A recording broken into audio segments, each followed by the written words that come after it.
เ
Hello, hello, hello.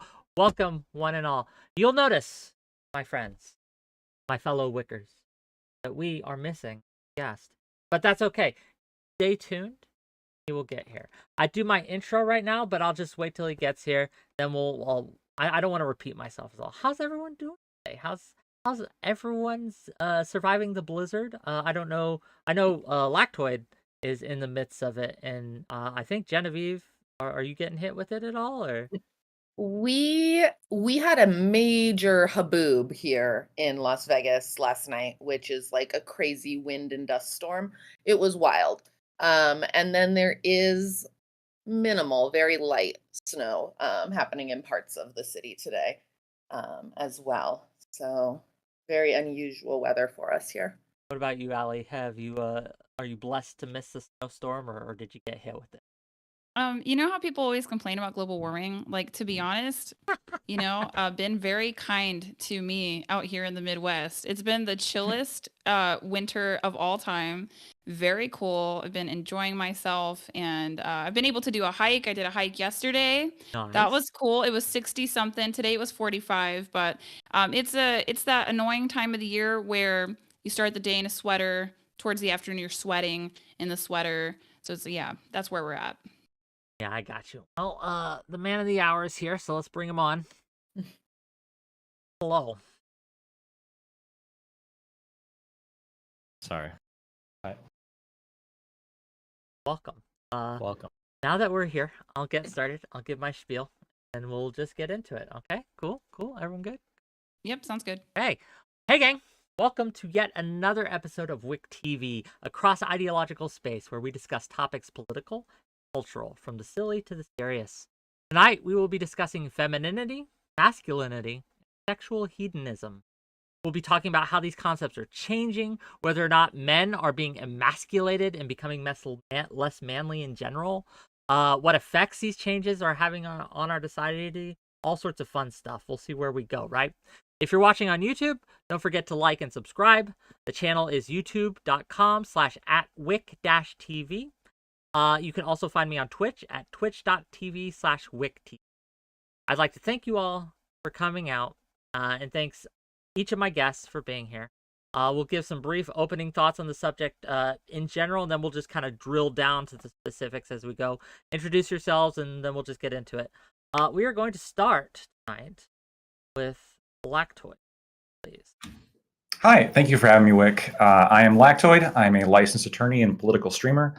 So if you're interested in legal political content, you can find me at Lactoid TV on YouTube and Twitch. As to the topic, masculinity is defined by traits such as independence, dominance, maintaining control, and providing protection, to name a few, while femininity exudes traits such as compassion and submissiveness.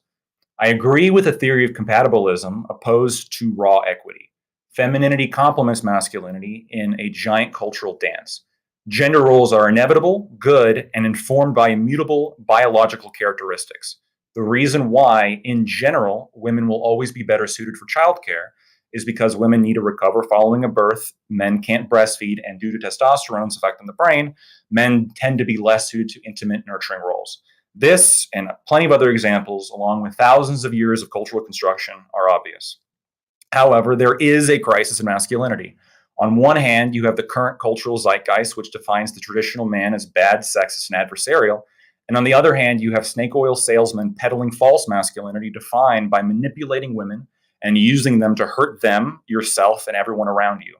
Both are wrong. I advocate for an alternative, a true masculinity that rejects lizard-brained impulses, such as basing our value on what women think of us or sexual conquest, and instead developing a masculinity based on the higher order level values that have classically defined masculinity: independence, capability, and dedicated fatherhood. Thank you. A little long-winded, but we'll get through it, buddy. Thanks for being here. Lactoid is great. He's one of the members of my community. Love to see it. Thanks for being here. Next up, Madam Genevieve, please. Hi, guys. I am Madam Genevieve. You can call me Genevieve or Jen if that's easier for y'all. I am a sex-positive feminist and sex worker, and I am a big advocate for equality, but I also don't deny that there are differences between men and women, of course. I still think that we can work towards a lot of the traditional feminist ideals of equality. And I think that there's a lot of value to outliers being able to explore a lifestyle and a expression beyond the traditional gender roles. I think that those work for a lot of people, but not everybody. So I think that we're moving in a positive direction in that regard. Okay, thanks. Genevieve, love to have you. Love to see you. Thanks for being here. Get into it in the open. And Allie, please go ahead. Thank you. Hello. So, couple things. I'm a YouTuber. I am also a wife. I am about to be a mom for the first time ever. Active advocate of people moving to the Midwest because the cost of living is high, and I think everyone's missing out by not being in the wheat fields. So everyone should just, have a mass exodus and come out here. I promote trying to bring back the nuclear and the extended family, and I am here for modern women who have traditional values or what that would look like, because everyone wants to be, traditional, but we're past the Industrial Revolution. So the definition of that is shifting, but those values and those ideals are still pretty useful. So that's what I do on my side of things over on YouTube. Thank you for being here, and thank you for being willing to come on and discuss your point of view. Get into it as we go. Last but certainly not least, Destiny, please. Yeah, I think that there are a lot of people that are feeling lost and without purpose. I don't think that it is healthy to frame these conversations constantly as a crisis of masculinity, because I feel like it always sets us up in a male versus female paradigm. And I think that addressing all of the issues that men are facing as being oppositional or adversarial to women is destroying men's brains. I think that some of the people that are probably the least equipped to deal with the world are people that are pursuing red pill content. And I think that the second most least able to pursue positivity in the world are probably people that massively consume red pill content. So I think that the idea that we need to continue harping on male masculinity, like that's going to fix things or make people better or do anything, I think is a red herring. And I think instead we should probably work on alleviating the broader issues that we feel in society that are improving everybody's lives, rather than setting up this weird male versus female paradigm for how to talk about issues. Fair enough. And with that, feel free to get into it. If you have troubles getting in, please let me see your hands. Otherwise, start the show, and I'll be interjecting with questions to kind of clarify things and maybe drive discussion along if I feel we're getting off track, or frankly, if I'm bored. So continue, please.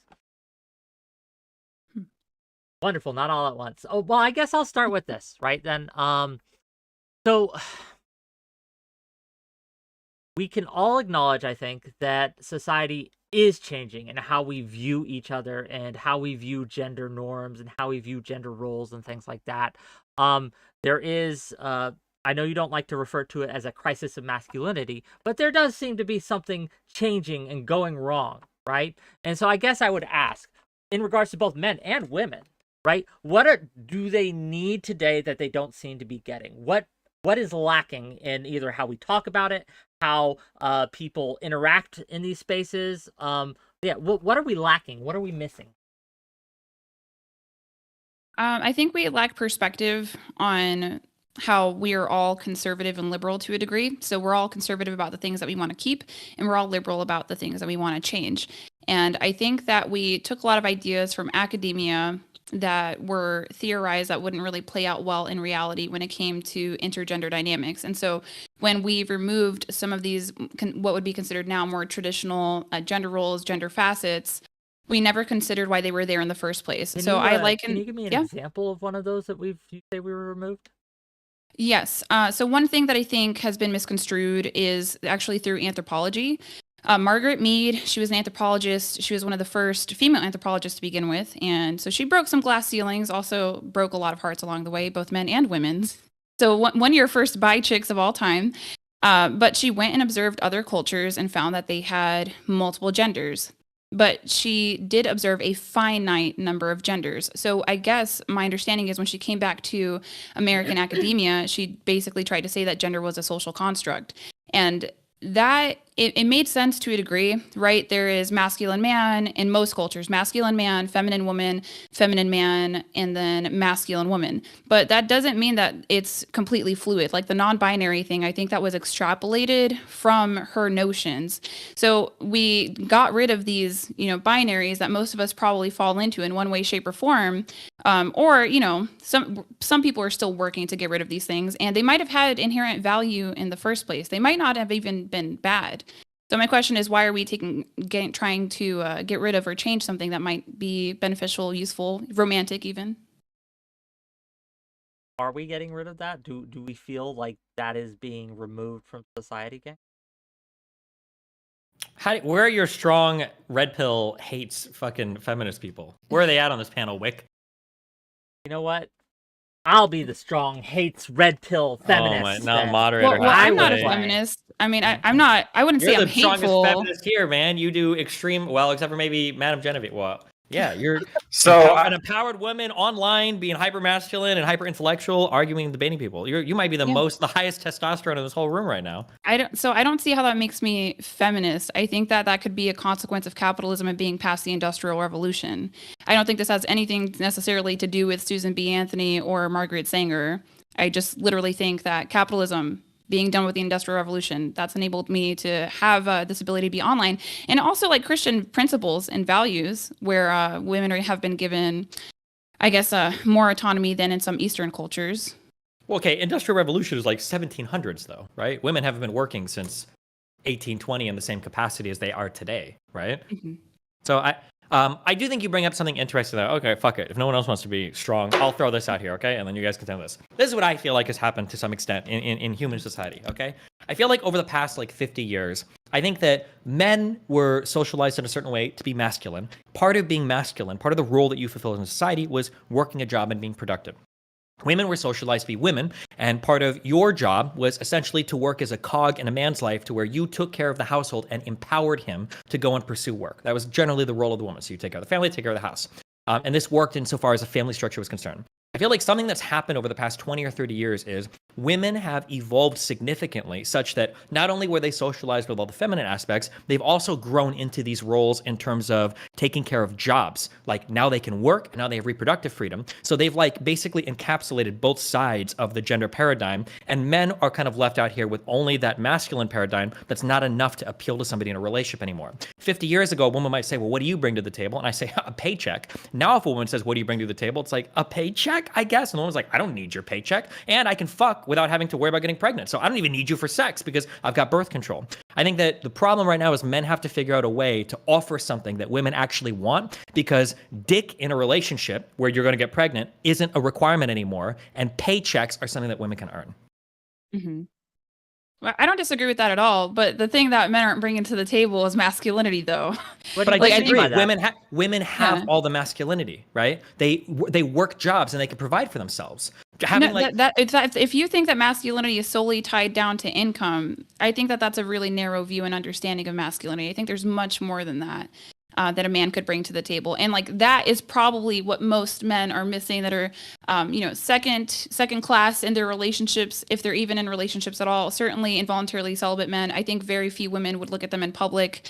Some of the ones that we come across in the grocery store, and I don't think we would find them to be masculine at all. That's what's missing. I think it's not all women. But your brain there is going to be rating on a curve. I think that's the issue. And this is the thing, fundamentally, this is what I disagree with red pillars, is they say, okay, listen, I understand that men are masculine, but women are masculine now. Now you need to be hyper masculine. Women have evolved by embracing their masculinity as an opposite to their femininity, and men are supposed to evolve by being even more masculine. I think that can work for 1% of men, but we're grading on a curve. Not every guy can be 6 feet tall. Not every guy can be shredded. Not every guy can be earning 6 figures, massive income. By just pushing men to be, you got to be even more masculine than you already are to overcome the successful bridges that women have made to their masculinity. I don't know if that's possible for most men to do. I think you can hit 1 to 5% of men that could do it, but most of them are just gonna be like, well, fuck me. I'm fucked. Well, I'm not trying to dominate or anything like that, but I think that's insane, right? So what you're saying is probably what a lot of masculine women ask for. Well, I want a man to be my complement in life, but I'm not willing to soften up at all. And good luck finding a man like that. He has other options, right? So I don't think that men need to be more masculine for masculine women. I think that women need to embrace their feminine parts that they are often in denial about and allow men to be masculine as well. I mean, that's the only way that it's going to work. It's a yin and a yang that works together. If you are just masculine as a woman, you're going to attract a feminine man, and then you're going to complain about him 10 to 15 years down the road. I don't think women want to do that, though. If you're a woman and you're That's their empowered, problem. well, but then the solution is just broken then, because women aren't going back to the kitchen. They're going to keep working, and women aren't getting off birth control. They're still going to want to have sex without being locked in a marriage. That's never changing. And to tell a woman that basically, like, okay, listen, you're doing too well by embracing what were traditionally masculine things that we thought only men would ever do. You need to like stop doing those things and go back to being a woman that doesn't do those things. Realistically, that's just never going to happen. You can be a woman who works 40 hours a week and be feminine. Like I'm very confused about your understanding of masculinity and femininity. Like it Well, crosses let's all try to- cultures, all religions, I and all understand. time. Let's try to like narrow in on this. Like, it looks like we have different views of what femininity and masculinity is. So maybe we can drill down on that a bit. And I just, again, open to the whole panel here. What is a masculine man to you? What are some characteristics of a masculine man, and what are some characteristics of a feminine woman? Ali, you mentioned that feminine women can still work 40 hours a week and be feminine, right? So I guess, are there things you can do as a woman that are not feminine? I guess I would ask you specifically, and then to the rest of you, same question: masculinity, femininity. What is it to you? So go ahead. So masculinity and femininity is within all of us. You'll find moments where you go in between yourselves as men. I mean, even Lactoid, I'm sure you've had your softer moments in life. So masculinity is more of a penetrative, show of force out there in the world. So if you insert yourself in situations as a woman, or if you assert dominance as a woman, that would be a masculine trait. Which isn't inherently bad. It depends on the context of the situation. You can do it with tact, but I would say that would be a masculine thing for a woman to perform. I would agree with that. I also want to point out the fact that this is a question. I don't understand the problem with calling it a crisis of masculinity. I think it is, especially when we're having a difficult time understanding what it is. It doesn't necessarily have to be oppositional, adversarial. It can be compatibilistic. You can have a situation where we're talking about how do men discover themselves and how do men discover masculinity without having it be at the detriment of women, but more about how can we improve ourselves. And so, what makes a masculine man? What makes a good man? Well, I think there is one of the reasons for the crisis is you have some people. I would point to some people perhaps to name drop like Andrew Tate or that irk of people who I think are sort of bastardizing the concept and using it to push things, a false masculinity of just like sexual conquest and getting laid and all that stuff, as opposed to what I think is a more important. Putting aside the lizard brain, something more important and like foundational, such as, being independent, right? Understanding what your place is in discovering that. Now, how does that look? Well, I mean, I think part of it is, at least having the goals of being successful in the workplace, taking care of yourself physically, learning to improve yourself through, becoming more charismatic, all these things that I think are critically important. I just for you two, I want to push harder. Give us, what do we mean when we say masculine? And give us some examples. I want to know, because penetrative in the world is quite nebulous. What do we mean when we say masculine? It's just being forceful, right? Like women are, femininity would be considered more submissive, more docile, right? Unless, there's context. Yeah, when you give a trait, give an example. What do you mean when you say forceful? Okay, so let's say that, I'm in the workplace, actually in prior service military, so I can talk about that, right? Okay, even though I was in the military, there were times where I was the best leader in the room, just among the enlisted folks, even though I was a woman and there were men in the room. But it was very obvious that I was more capable of the situation. So I would just go ahead and take charge because I'm trying to go home at 5 o'clock. I don't care about these other people. I'm gonna do what I need to do to get the mission done. And I would do that. And that was considered a masculine trait. And it's completely okay. It made sense for the context, but it did have some consequences romantically, I would argue. So does that help? Does that clarify? Well, yeah, but I feel like you're giving me an example in my direction, though. In that, that's what it is.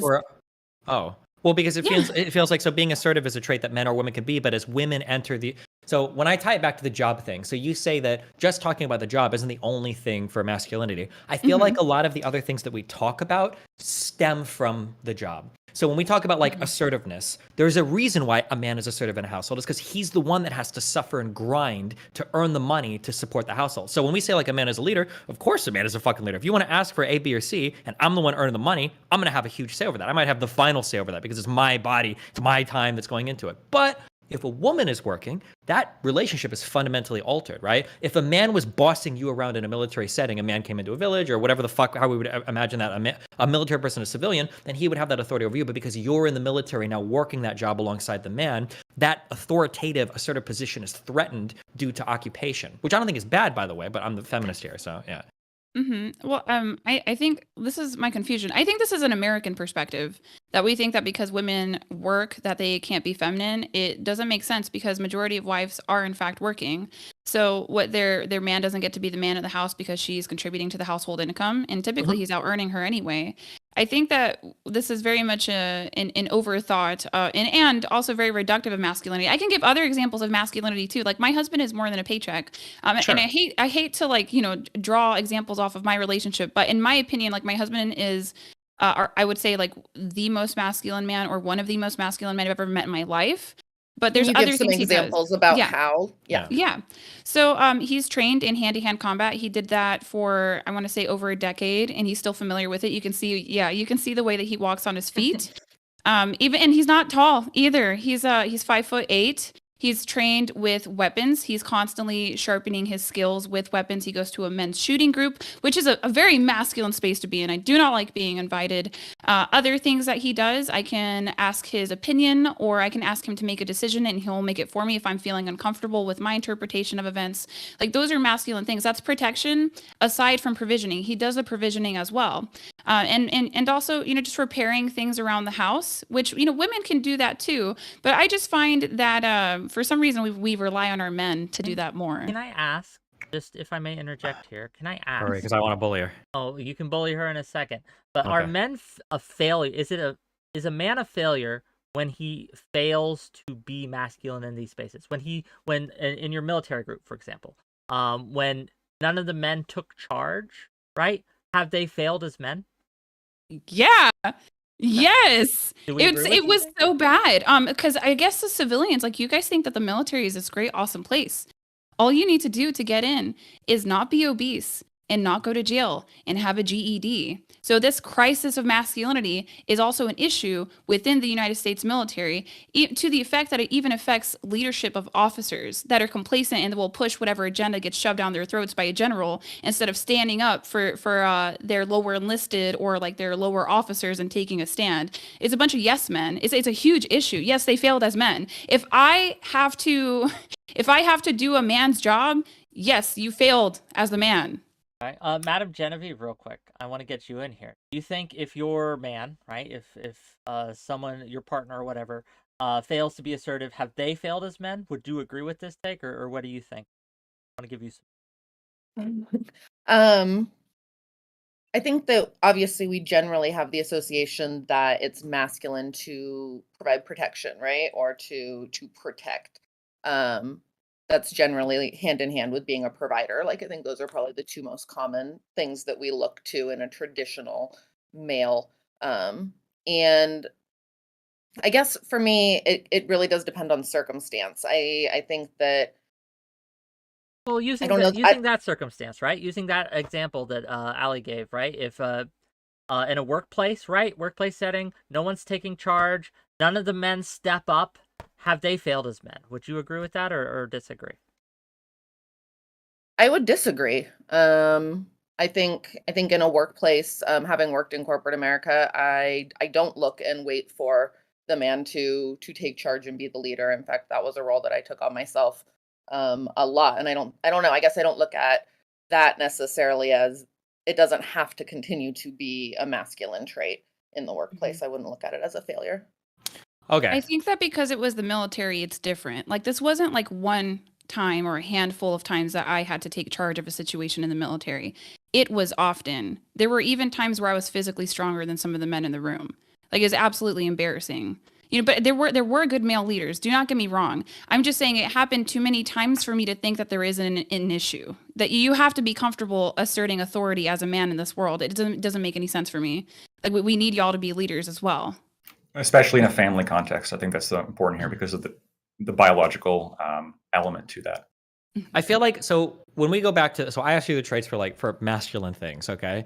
So here's a couple of things that I have to say about this. So one is, I think the protection thing is a cope. I think that when we talk to women and we find out, like, why do you like men? If you're trying to make a value proposition, you're trying to make an offer to a woman, and as a man, you're like, well, I can protect you. Like, I don't think it's a very valuable thing where it's like, okay, like, I'm a woman, I'm navigating like the dangerous streets of DC on the daily basis, and I need a man to protect me. Like, I think that's kind of like a nice fluffy thing on the side that maybe you could feel a little bit safer. But I don't think that like just being a protector is going to be like, I'm very strong and now I should be able to go out and get a wife. I don't think that's ever going to happen traditionally. I think that those are maybe that used to be valued more. Maybe they used to be valued, but like in today's society, like I don't think that like selling protection, like you're a bodyguard, is a thing.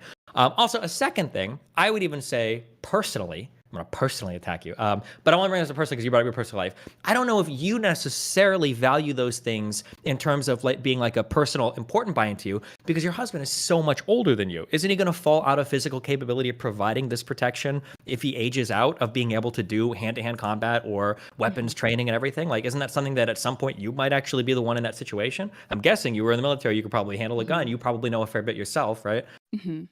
Well, okay. So here's the thing, right? He is older. Now he's still very strong. I think that also we don't see a group of men that are from age 50 to 70 that are physically fit, that have been working out for decades. They totally exist and they're capable. The only issue that I could really think would be eyesight. Even strength-wise, you're able to retain testosterone.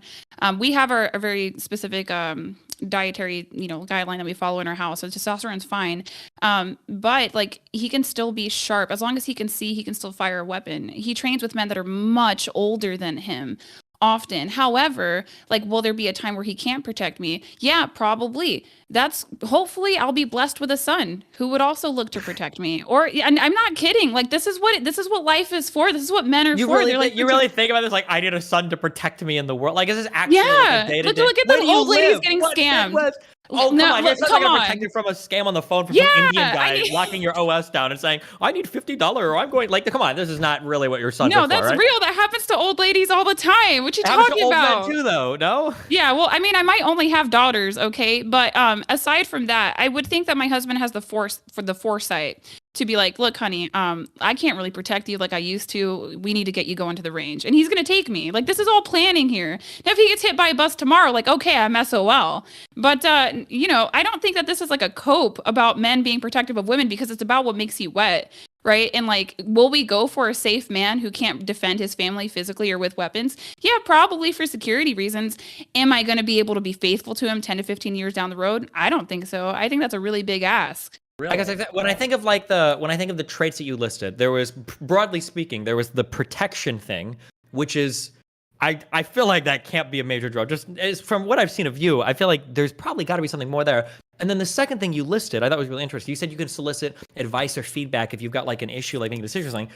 I would argue that's a feminine trait. Being able to listen to somebody, being able to be emotionally or intellectually responsive to somebody's needs, and then giving feedback based on what they're saying. I think that largely speaking, that's considered like a more feminine thing. Like a woman asking her husband advice on some particular thing, I don't think would be a traditionally masculine thing in most men's eyes. Not to say that it's good or bad. Well, I would consider that good, but. Mm-hmm. Well, I want to give other people time too. Sure. So. Yeah, so I understand we're not like living in caveman times where dinosaurs are not, whatever the fuck's chasing after us. But you agree that there are dangers like in society, right? And there is like a physical difference here. And so those physical differences sort of inform the reason why men have the roles of being the protector. And doesn't that make sense, right? I don't acknowledge that. No, I don't acknowledge.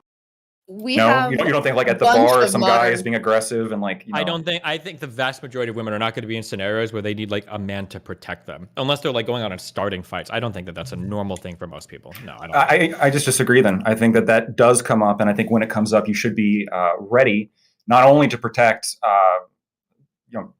a woman, but also your children, right? I mean, that's an element here as well, because children are vulnerable, they can't defend themselves, and being able to have that sort of protection mindset and the physical capability of doing so, that to me seems like a perfectly fine principle to follow and something that is good to encourage in men. And when we don't, we get problems, right? I mean, every couple that was attacked, I'm sure, didn't think they were going to be attacked. Like, you're not planning for what is most likely to occur. You're planning for the exception to the rule, that one bad night. You're not planning your entire life's future relationship and your family and everything around a potential exception. It's one part. It's The one men that part. you know, like the men that I know, like I know an atheist anarchist who is fully prepared to physically protect his family and also do that with weapons. That's like fine, it might, but I'm just that saying might be that, your community. You said you lived in the Midwest. I lived in Omaha, Nebraska, and Council Bluffs for my entire life. I don't know where all these people that are getting. Maybe there's really, really rough neighborhoods where some of you guys are just like walking. Chicago, by and large, is a peaceful place to be. There are some parts that are dangerous. Same thing with Detroit. I spent a lot of time in Chicago, a lot of time in Detroit. Most of the city is fine, right? There are parts that are sketchy. Same thing with LA. Like, most of the city's fine. There might be some spooky homeless people in some areas, but it's not like Chicago's like, I got to call a friend because we only travel in groups of 7 or more when we walk to work or something, right? I don't think it's that fucking crazy. But maybe that's just my perspective, right?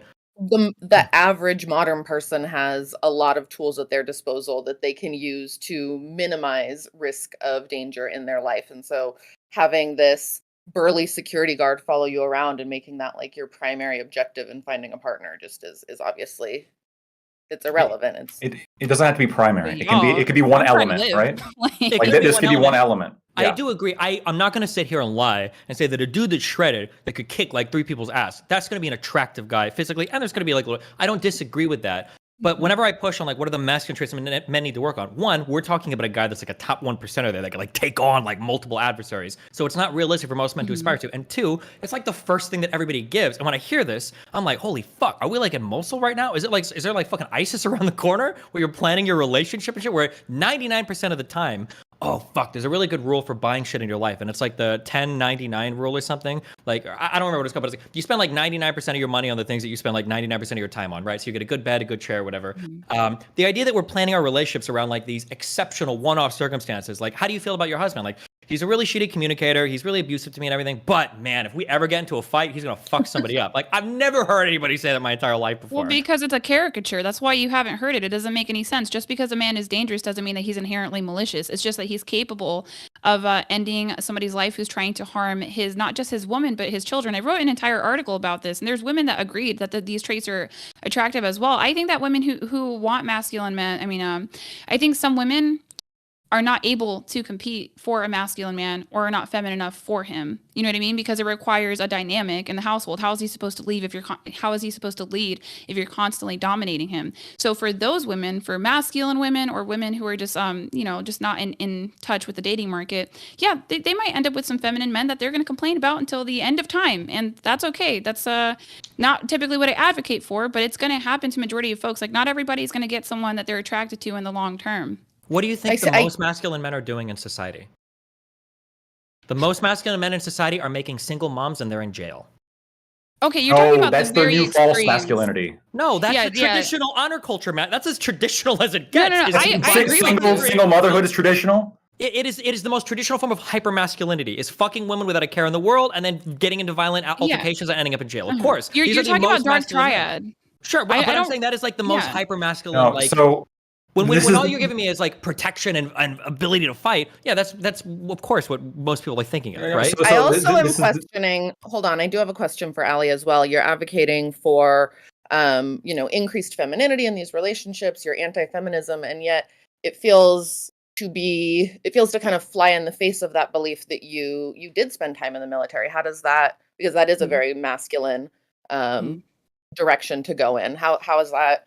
How do you square those two ideas? So you're right. It was a masculine thing to do, is a masculine thing to do, did masculinize me, and I had to kind of deprogram a lot of these things. But we're also dealing with propaganda. When the United States Army told me that I was strong enough, as strong as a man, and that I could carry a man 6 foot with weapons and armor on his body off of the battlefield, I believed them. This is inherently false. I am 5'4". I was 127 pounds when I joined.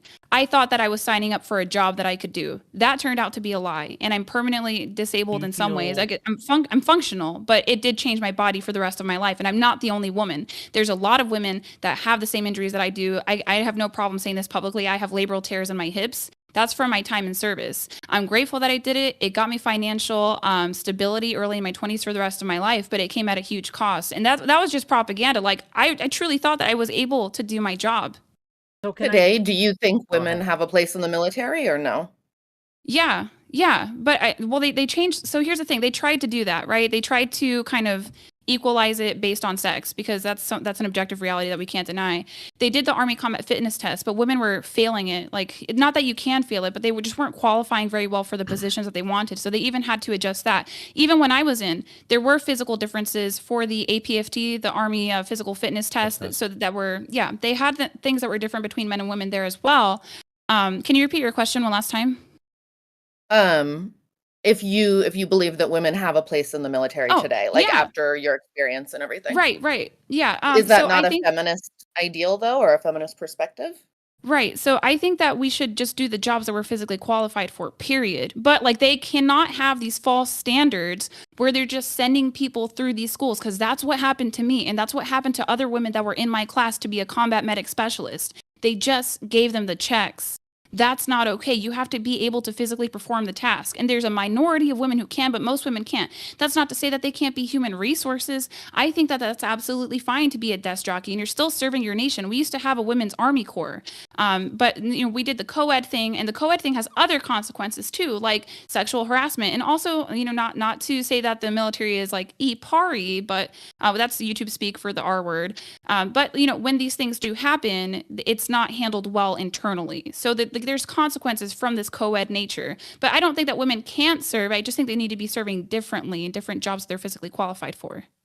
And that highlights kind of the aim here, which is the goal of equity. They are lowering the standards for women because the reality is the women that can make it are the exceptions. And we just have to approach society with that understanding, right? In the same way that in relationships, right? And the ability to be a protector and physical size, those things, like, yeah, are there women that can protect themselves? You probably could, right? But those are exceptions. And also there's a perception of danger as well. So I can't tell you how many women I know who don't feel comfortable walking alone at night, right? But they feel perfectly fine when I'm walking with them. That in of itself is like a limiting factor when they're concerned about the risk and the harm that can come to them. But that being able to be a protector alleviates that perception and really provides a level of freedom of, yeah, like I can walk being comfortable now. I think that's an important part of this. I'm so curious where you guys are from, because I've known so many women in so many different areas. I remember one of the first times I was in fucking Seattle hanging out with a girl, I got fucking petrified because some crazy fucking 300-pound homeless dude behind us started fucking screaming. And I was like, is this normal? And she was like, oh yeah, there's a lot of homeless people that are just screaming. Like, Jesus fucking Christ. I know so many women in so many cities like this that have no problem walking like to and from work, that like obviously don't go to sketchy sections, but some of them ride the bus, some of them ride the train, some of them just don't give a fuck. Where are these like ultra violent areas in the US where women are like, I can't even go outside, I'm worried that I'm gonna get like abused or raped or whatever? Like, I feel like this is only happening in the context of like going to sketchy parties or bars where you're getting hit on. If you like go literally like to a bar, something alone as a woman, it can get spooky. But I feel like most women are like not dumb enough to do that. But so there's like the practical application, and then there's the romantic application. Women trend higher in neuroses like anxiety and depression in comparison to men, right? We might not say these things out loud, but I mean, y'all, you have a wife, okay? Don't front, okay? So it's not just about that fact that my man is physically capable, and that's a big deal if I'm going to choose a man and I'm going to have his children. But it's also that I can breathe. I don't have to have that high level of anxiety and be on alert because my husband is on alert for me, in a sense. Like, I'll try to be practical, but that's the other thing that it's for. It's not like you're going to go outside and always get your ass whooped. Like, the statistics don't support that. I think we know that. Sure, but I'm curious, and there's got to be some other thing, because my guess is there's probably the majority of men, like 98%, are stronger than the majority of women, but that's not enough to get a woman to date you, right? And then even in the case where you could select for, and again, if you guys want to give more masculine traits, I'm just working on what's been given so far. Even in a case where you could select for the most masculine man, you could find guys that are way more shredded or way more physically capable in their 20s or early 30s that are capable of protecting you. But I think, and I don't know this, but I think you selected your husband for traits that were more important than just this, like being a protector part. I bet there's other reasons why you're married to him, and it's not just because you found like the first 49-year-old guy that could protect you. Like, the fact that he's so old probably means he's developed so many other traits that I bet you're attracted to as well. Well, let's dig into that real quick. Let's dig into that, right? Like, so we mentioned like protection, assertiveness, to penetrate the world, as we say. What are some other masculine traits? Maybe more on the mental side, like some things I hear are stoicism, reliability. Yeah, that's what I can think of off my head. What do you guys got? Yeah, I want to talk about stoicism, but somebody else go first. Yeah, I think stoicism is good. I also think being able to provide is good. I think a lot of this kind of comes back to, ultimately the common root here is being able to control a bad situation or being able to make a good situation even better. So, like, not only in the situation of protecting somebody, but also, being able to provide for somebody who maybe has to take off work to go give birth, and staying home and breastfeeding their child. Like, being able to be in the position to take care of that person is another masculine trait that I think is beneficial for that very reason. Because if you're not able to do that, well, now the child is at a disadvantage. Again, I think we got to get it because you're saying jobs again. It's got to be something more than jobs because women can work. Yeah, it has to be something more than that. Yeah, you're right. No, like you're right. Like you have to be a man if you're gonna have a feminine woman in your life who's comfortable with like building a legacy and a life with you. Like you keep asking, like, what's missing? Like manhood is what's missing. But I'm not gonna figure out what that is. Even when you say like okay. Well, I'll just like stoicism. I got you. Right? Okay, because every woman wants to be like, oh, we're egalitarian. We can handle the hard stuff. Right. When I see a man crying, I am immediately instilled with fear because ish has hit the fan. You can argue an evolutionary perspective on that, but I'll give you a better example. You're a woman on a flight. There's turbulence. But you don't really care. The stewardesses are moving through, the men are quiet. Now there's turbulence and the men start screaming. Would you not just like urinate on yourself right then and there? Like as a society, I think we rely on men for emotional stability. I think that we really do. And I've had men come out and talk about this as well. And a lot of these things are going to be anecdotal, but there's some studies we could talk about another time. But I've had men come out and say that they had to be strong for a period of time when there's a death and things like that. There's going to be moments in time where a woman is called to be stoic, and I would argue as well, Marcus Aurelius was taught stoicism by his wife. So it can work for both genders, but it is an attractive thing in a man just because of, on average, and that's a fact, women tread higher in neuroses. We look to you guys to be the calm to the storm. And again, with these feminine men that are out here, we've talked about 𝕍𝖎𝖏. But anyway, like these guys that just go off hyper emotional, like that's not masculine, I wouldn't say. Have they failed as men too? I would agree with what you're saying there. Yeah. But well, in context, right? I push back a little bit on because when we talk about like hyper emotionality as the opposite of stoicism, I don't think anybody likes hyper emotional people. Like I don't like even hyper emotional women are probably not good. I agree with to some extent with what I don't like calling this stoicism. I think like having good emotional stability and being able to remain calm and being able to remain in control in complicated or confusing situations. I would agree that that's an important trait for a person to have. It shows a level of like emotional maturity to be able to do that. I don't know if men are the ones that are traditionally excelling in that, given how many of them are prone to violent crime. Mm-hmm. Would it help if you just separated masculinity and femininity like from the person and made it more spiritual? Because these concepts exist across all cultures, all religions, in all time. And I know we like to think that we're these social constructivists, but there is something to be said that there's a wisdom there that these things have emerged in all these different parts of the world throughout human history, well, recorded human history.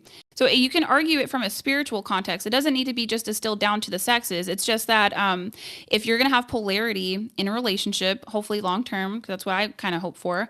If you're going to have polarity, like you might want to be more on the masculine side of things as a man, and as a woman, you might want to be more on the feminine side of things, and just to have that yin and that yang, that push and that pull. Yeah, I agree that things have emerged through all of human history in these ways these gender roles are. I'm not going to disagree. That's obviously true, but I think there are two things that uniquely challenge that today, and that's birth control and education/work.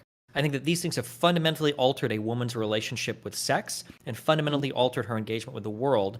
And now we're seeing that maybe some of those old roles that emerged aren't really as intrinsic to our sex as we thought they were. Maybe they were intrinsic to our roles in society that kind of followed our sex. But now that women have the ability to fuck without consequence and work a job, it might be that we have to engage with these concepts in a slightly different manner. We can't just assume that all women want to be like submissive and subservient. That might have just been secondary to them not having jobs. Other than you think they're somewhat intrinsic? Like you said it's not super intrinsic or not as intrinsic as we thought. But I mean, do you think that biological realities to some extent are always going to inform some level of gender roles, and we just recognizing that could be a good thing?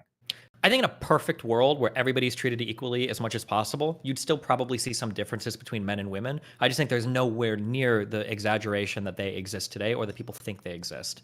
But yeah, there's probably going to be some differences for sure. If for Why no do other you- reason, there's going to be differences in terms of like average strength and like our Right, but the average Yeah. that average strength, for example, right? Like it almost seems to me that we're kind of pushing it beyond what the equilibrium is, right? And then like Ali was talking about in the military, they're literally lowering the standards for women to get more women in the military when that's not where the equilibrium truly is. Like in Yeah, the that's name of true. feminism, they're I think pushing everybody like in here agrees that the changing of those standards for how they would grade you on your Army fitness test, the Army personal fitness test, the changing of those standards is fucking stupid. You Right. either can climb into a plane with a rucksack on or not, or a helicopter. Like you either can or you can't. It doesn't matter if you're a man or woman. Like, yeah, the grading should be objective for that. right, and that's one example of like society pushing, Can you give the kind of others? I mean, I can think of it as we keep talking, but that was the one that came to Other mind of which because of one? what Ali talked about, right? Like this Other- idea of yeah. feminism is pushing beyond what the equilibrium is, and in fact, the equilibrium might be that the differences that do exist and should be expressed through gender roles might be greater in certain circumstances than they currently are. What I mean by other, just to kind of, when I ask for other examples, like other examples of how femininity or feminism has changed, like the standards that we use and apply, that we have pushed the bar away from the equilibrium that Lactoid here is talking about, in the name of equity or equality. Can you give me some more examples other than the military? Anything else? Yeah. So, I mean, but this is going to be, we're going to have to take a little bit of a walk for this one. But leaving women vulnerable to where they are going to be more at risk of elder abuse because they bought into like this feminist boss babe, independent, single and childless narrative. If I'm a feminist boss babe, wouldn't I have enough money to hire for end of life care and pay for like a nurse to come in and take care of me because I've been working for decades and investing in my retirement?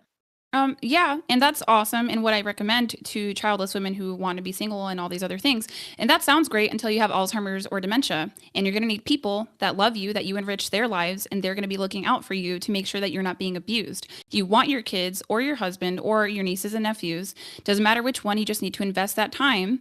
You want them to be up the behind of whatever nursing home you end up in. We take our cognition for absolutely. It's granted as important to have women. family members looking after older people, but it doesn't always necessarily have to be the children. Like there are definitely other options available too. Yeah, they got like nieces and nephews. On my husband's side of the family, they have a matriarch. She's an aunt, but you would never guess that she wasn't a grandmother. I thought that she was, but she had just invested so much time in her nieces and nephews. They all take very good care of her. But like what I'm saying when it comes to like how that can be a drawback for feminism, because we're talking about liberating women, that's putting women at risk for abuse, right? And it's like you have a fertile window that takes a sharp hit at 35. And if we're going to be living, right now we're living to 71.1. I anticipate that'll increase. And I think that will, if I had to choose, I think we'll probably be living to 90. So if you as a woman choose to be single and or childless, the repercussions of that are going to be 55 years of the rest of your life to 90. Something real quick, because Sure. I think this is actually a counterintuitive thing. I think if you want to increase your chances of being safe as a woman, I think that you have to remain single, because I think that the highest likelihood that a woman ever encounters violence in her lifetime is interpersonal violence in a domestic abuse situation. That's so the best thing you can do is keep a man out of your house. Like the chance of a guy breaking into your house and like violent robbery or whatever, or burglary or stuff like that is pretty low, but I'm pretty sure a decent number, I'd have to Google it, but I thought it was like 30 to 40% of women have experienced like some form of like intimate partner violence in the household. And yeah, you're talking about DV, but I'm talking about how how other ways that feminism can be harmful. I'm saying that there's probably going to be a wave of women that are single and or childless that are at risk for being abused in nursing homes that we haven't seen before. Women are also right now, if you neglect the trans stats, in comparison to men, they're the largest growing demographic of homeless individuals. And I get what you're saying. I get what you're saying. I'm sorry, I have pregnancy brain right now. I'm trying to remember your name. Genevieve. Okay. Yeah. Oh, Genevieve, yeah. Sorry, so I get what you're saying about make the money. Okay. But for some reason, there are, I don't know how much money you're making or anything like that, but women making enough money to retire, that's the minority of women. That's also the minority of people. You know what I mean? So as much as women should be doing this thing, if you're going to be single and childless, you need to put your big girl panties on and you need to go and you need to make that bread, but they're not going to. That's the problem. Well, I think that's a problem for men as well. I think a lot of people are struggling to have enough of a retirement fund to live comfortably in their old age. And I think that kind of brings us back full circle to something that was brought up in the beginning of the conversation by Stephen, that we have a lot of issues that are affecting both men and women, and this hyperfixation on making it a men versus women kind of a conversation all the time isn't really doing us any favors. end of life care, to make that a gendered issues would be crazy to me, because if anything, I would don't think expect so. like technically women are always probably going to suffer end of life care, even in a perfect world, because women tend to outlive men anyway, right? Right. Women So tend you're to outlive men, and they tend to marry up in age like 4 to 5 years too. So you're like always setting yourself up to be, yeah. I Well, guess that's what there's your also a nosy kids are stereotype. for. There's a stereotype that these single childless women also are just like living in these cliques of other single childless women. So in that regard, they'd be much better off than like a single friendless man, because they'd at least have other like found family that they would be able to Mhm. gain support from too. They're less lonely. I want to Right. go ahead. So, Go ahead. but I want to like back to elder abuse. Like this is I mean, I have the information pulled up on another slide, but it's common consensus. I say even maybe for the CNC that women are more at risk of elder abuse than males. And I'm not saying that maybe the men aren't being reported or maybe they're not living as long, but women dominate the workforce when it comes to CNAs, and they are low educated, low paid women. I have family members that have been CNAs. I went to college with women who are CNAs. It's not the highest professional status job out there, right? So that's already an issue. It's low education and then low compensation. Aside from that, when they have to choose, like let's say that you just happen to be this sociopathic, malicious CNA, are you going to try to beat down a man or a woman? You're probably going to choose a woman. They're smaller because person? An old Yes. person? They're both equally beatable, No. downable. Like I I'm No, promise actually no. so curious. If you were Hold to take on, it, if you were hold to do a on. fight between I 7-year-old can men get and there. women, yeah. I can get there if you let me get there, right? No, like older men being strong is true. You can talk to CNAs. They have had like fists thrown at them by not mentally cognizant men, and they land hard. Eventually, yeah, they do get weak, but in comparison to women, there are still sex differences in old age, like that old man strength that we joke about. Like it's actually true and real. Y'all probably got neighbors out there that are like trimming their yard that are 90 years old, but like that's not the point. Women are also at risk more so for osteoporosis, Alzheimer's, and dementia. That's what makes them more vulnerable. Aside from the sex differences, those three things, that's going to leave them to be victimized, in my opinion, by low educated, low compensated other women. That's the danger if you don't set up your life accordingly. If you do, amazing, awesome. Do I think that feminism promotes that? Like, I don't. I don't think women get practical advice from feminists. Okay. I think this is a good segue to ask about a tweet you recently, if you don't mind, Allie. Okay. So Sure. recently, because you talked about the importance of having children and things like that, I've seen discuss that on your channel. But recently you tweeted something that I have questions on. And I'm going to read it verbatim here. Surrogacy is evil. Rich women and men rent a poor woman's womb and deprive a baby of the only mother it. Do you care to elaborate on what you mean by that exactly? Yo, I meant what I wrote. What you mean? Damn. I meant what I wrote. I was That's what I excited for mean. this turn of conversation here. If we can make it a bit personal just for a moment. I Yes. don't have children currently, but I do want biological children at some point. I'm also an endocrine cancer survivor, Mhm. and that complicates my medical history so that I'm not able to carry a pregnancy to full term. Mhm. What would you suggest someone in my situation do who wants biological children but doesn't want to be evil according to your Mhm. standard here? Don't pull any punches. Go hard. Well, I Make her don't cry. like, infertility is a common human issue. Like it is what it is. Like you can't. This is what we want to plan for everything. We want to make sure that we can get everything that we want. Honestly, sometimes you don't always get what you want. If you want biological children, there's ways that you can go about it, but then we have to go into the ethics of IVF. Like I still think and maintain that surrogacy is evil. There are things that you can't plan for. You cannot plan for endocrine cancer that you survived, right? So it just is that you're not going to be able to biologically carry children. So how can we live and operate aside from that? We can go for adoption. That's one thing we can do. I think that, if America was Adoption is sane, great, and that's definitely something that I do want to consider as well. But I can't deny that I want at least one biological child or more. And then I do plan on fostering and all of that as well. But are you saying, like, in your worldview, I'm just kind of shit out of luck on like I got dealt a bad hand, sorry. She's You always had gonna be cancer, you evil. had to go through treatment, but you're Yes. either evil or you don't get to have kids that are yours biologically. Yeah. And that doesn't Would have it to be like also be evil if one of my sisters were my surrogate? Mhm. That I don't think so. I think the problem is like the changing of money in hands for labor. Like that's I would odd. pay them if my sister was my surrogate. I would still pay her. Wait, just real quick. Yeah, I Then think why that are you okay that's with weird. adoption? If that's your problem, why are you okay with adoption? You know that money changes hands in that situation too, correct? Mhm. The kid's already born, though, right? It's a fundamental. You're not renting womb space. Yeah, and this is usually like upper class women that are renting poorer women's wombs. Like this is modern day slavery that somehow is allowed and continues the commodification of the female body. It doesn't mean that I don't have like empathy for women who are infertile, but why do we have to be like, oh well, you can't have kids, so let's just rent somebody else to have kids for you? Like sometimes you just take L's in life. I had a miscarriage. There wasn't anything that I could do about that. That is life, and that's okay. We can have still the live despite medical that. abilities to intervene in things. I mean, you could use the same argument that I shouldn't have pursued any oncology treatment in that case. Like it's ridiculous life, to it's assume that just cancer. because I'm privileged and I have access to medical things that other people don't have access to, that I shouldn't take advantage of them or I shouldn't pursue them. You just said it yourself. I'm not take advantage of denying that I'm them. privileged. There is absolutely a privilege there. 100%. Yeah, it's an incredible privilege. And I mean, it's absolutely insane. And I mean, I suppose, I don't know if this was an option to anyone who has endocrine cancer, but to have like eggs harvested, beforehand, before you get chemo treatment. Like, I don't know what that looks like, but we're just continuing to cheapen the sanctity of life. Wait, And that has- hold on. If I had had my- How does it cheapen the sanctity of life? If somebody Are has you IVF kidding me? to- Like, let me If I had paint the had my picture for eggs you. frozen, Let me- I would still need a gestational carrier to carry the pregnancy. The issue isn't my eggs; Mhm. it's the actual being able to carry full term. Yeah, well, And I also, mean, I want to hear. can't- I want to hear fix the sanctity that, of full life. How is that? The sanctity of life, like it's a really cheap thing that we have women who, it's not simply because they had like a genetic or a fertility issue or an environmental problem.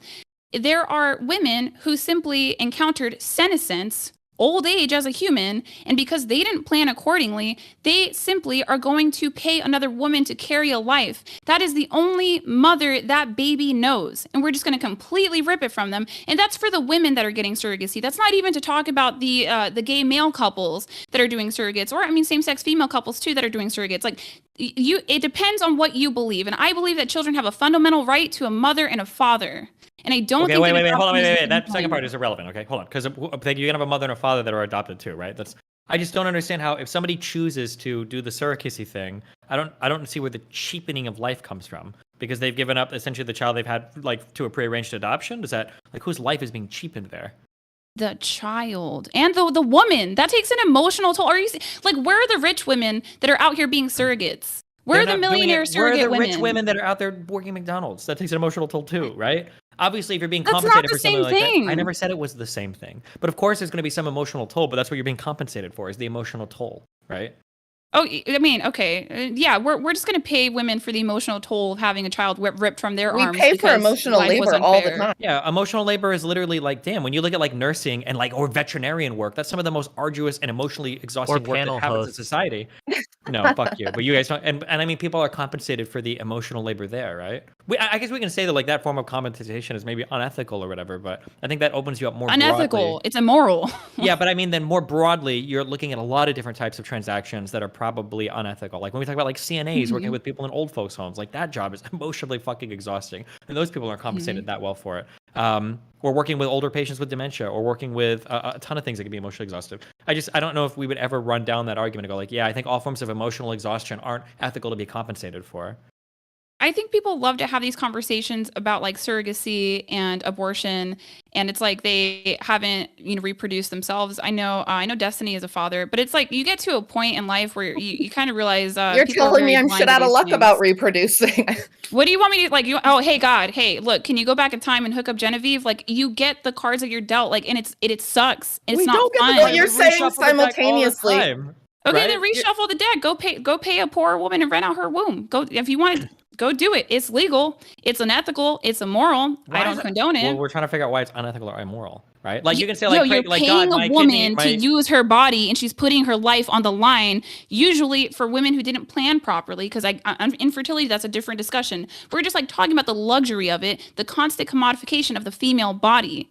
Like nobody's out here trying to like rent. Like it's just How many nonsense people to that me. pursue gestational carriers do you think are doing it just out of pure convenience and not out of any kind of like medical or infertility element?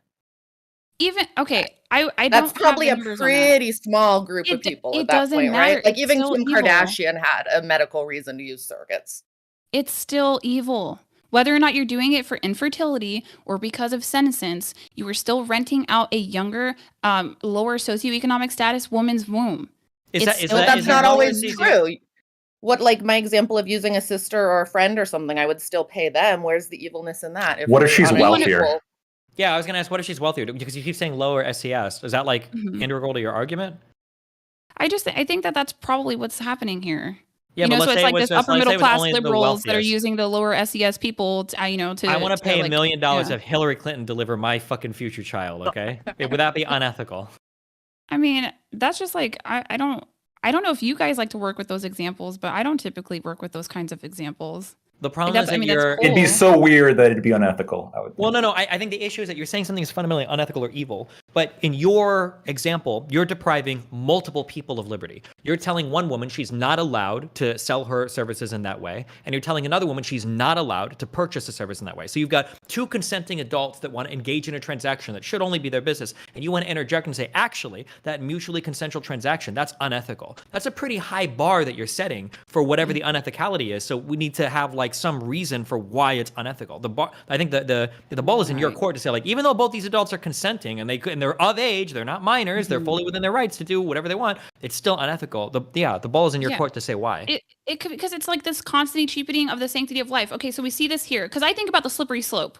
Okay, so like we can talk about like renting a No, surrogate. hold on. Wait. If you just said you wouldn't deal with our examples earlier, you can't appeal to slippery slope now. You need to say why this is. These are things yeah, that have no. happened. These are things that have happened. This is a slippery slope that has occurred. Okay. Okay. So like we've cheapened the sanctity of life to where we're like, like we could just rent out another woman's womb. I'm sure it's been done in human history. Don't get me wrong.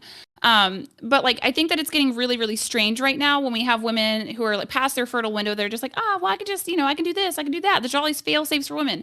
That's one cheapening of human life. Another cheapening of human life. Also, we're not considering the child, the freaking kid that's in the womb that knows the mom. The kid doesn't know the difference. What do you mean? Yes, they do. My baby in my womb can hear. Your baby she is knows not even my forming voice. memories yet. She No, doesn't. it She's doesn't. like. That's fine. That's No, fine. but I'm But just she saying that knows like my kids voice. that are there are a reason why kids can be adopted at early ages, and parents have to have the talk with like, listen, you're adopted. Because like, oh my god, I didn't know. Unless they have like fucking green eyes or some shit, right? There's still like, problems that come from that. Even if you adopt a 6-month-old, there's issues from that. Okay. But aside from that, right? That's like a cheapening. Then we have abortion, right? Where we can just terminate. If you spend enough time talking to multiple women that are pro-choice, it just comes down to like, well, when I feel like is when I should be able to terminate. The consequence of abortion logic has trickled down to medical assistance in dying. We in the West just don't have an appreciation for the sanctity of life.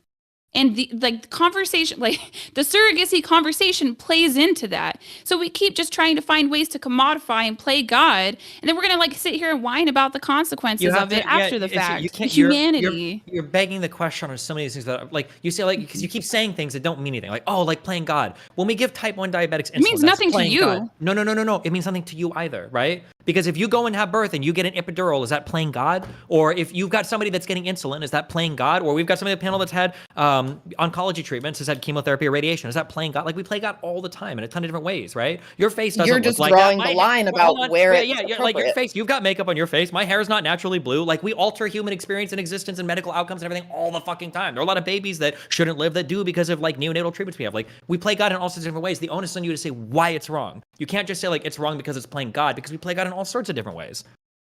I don't think that any of the examples you gave can be compared to a human life that is its own human life with its own unique DNA sequence. I don't think these are the same thing. And I The think that we medical could example absolutely is, because if I didn't have medical intervention and play God with my treatments, then that's my life that wouldn't be here. there's no other human that was involved in that, right? Like we're breaking down. But if we're talking human about the life to safety convenience of life and we want to just let it be in God's hands, then we shouldn't ever intervene in these situations. I'm According talking to about you. a human life with potential. You guys are talking about like unrelated medical interventions, and I'm explaining how like this logic has leaked out. I'm in other also ways in talking about a society. human life. Not like a separate. Like, where's the baby? Well, can I ask then, Allie? So, you have your husband. he Mhm. passes out. He doesn't have a DNR or anything. You don't know. Just flow with me in this hypothetical, please. You have to make a medical decision for him in Mhm. aftercare.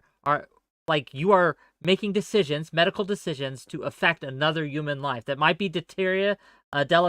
They might have bad consequences. Are you just not going to choose to save the person you love because maybe there's going to be some pain down the road? Like that's playing with It, another human life, is it not?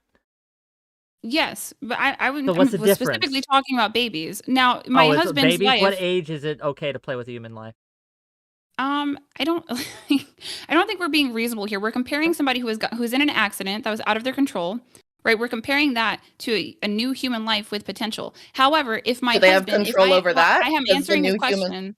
I'm answering his question. So if the doctors tell me that my husband still has human potential, because they're going to tell me if there's like brain death or not, if they tell me that he still has human potential, then I'm going to make decisions to extend his life. But if they're looking at me and they're telling me that he's brain dead, he wouldn't want me to extend his life. Like that's the difference. It's about potential, and we're nailing down human life and its potential and its value down to convenience. And we can see that in other ways. Like why does the palliative care conversation even end up entering majority of the time when I talk about things like abortion or surrogacy? Like it's just cheapening human life. Like I don't know what to say about that.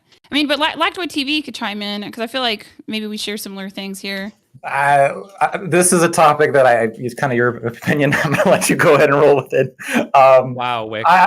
Look, I think that there are like things that are manipulative, or we can think of things that involve like using people and or can be manipulative in other ways. Like I think sex work is a great example. I'm not super sold on the whole surrogacy thing, though. I'm sorry. As long as it's a child being born, I can't as long as the child has a good home and is being cared for and has that initial mother son or daughter bonding at the beginning couple months. It seems like you're respecting the life at that point, right? You're talking about like you would be okay with surrogacy because it's bonded with the mom initially or something like that? Yeah, as long as the kid was because the issue here is like broken houses, right? If the kid is coming up in a terrible house, regardless of surrogacy or a natural birth or anything like this, I think this would be the problem.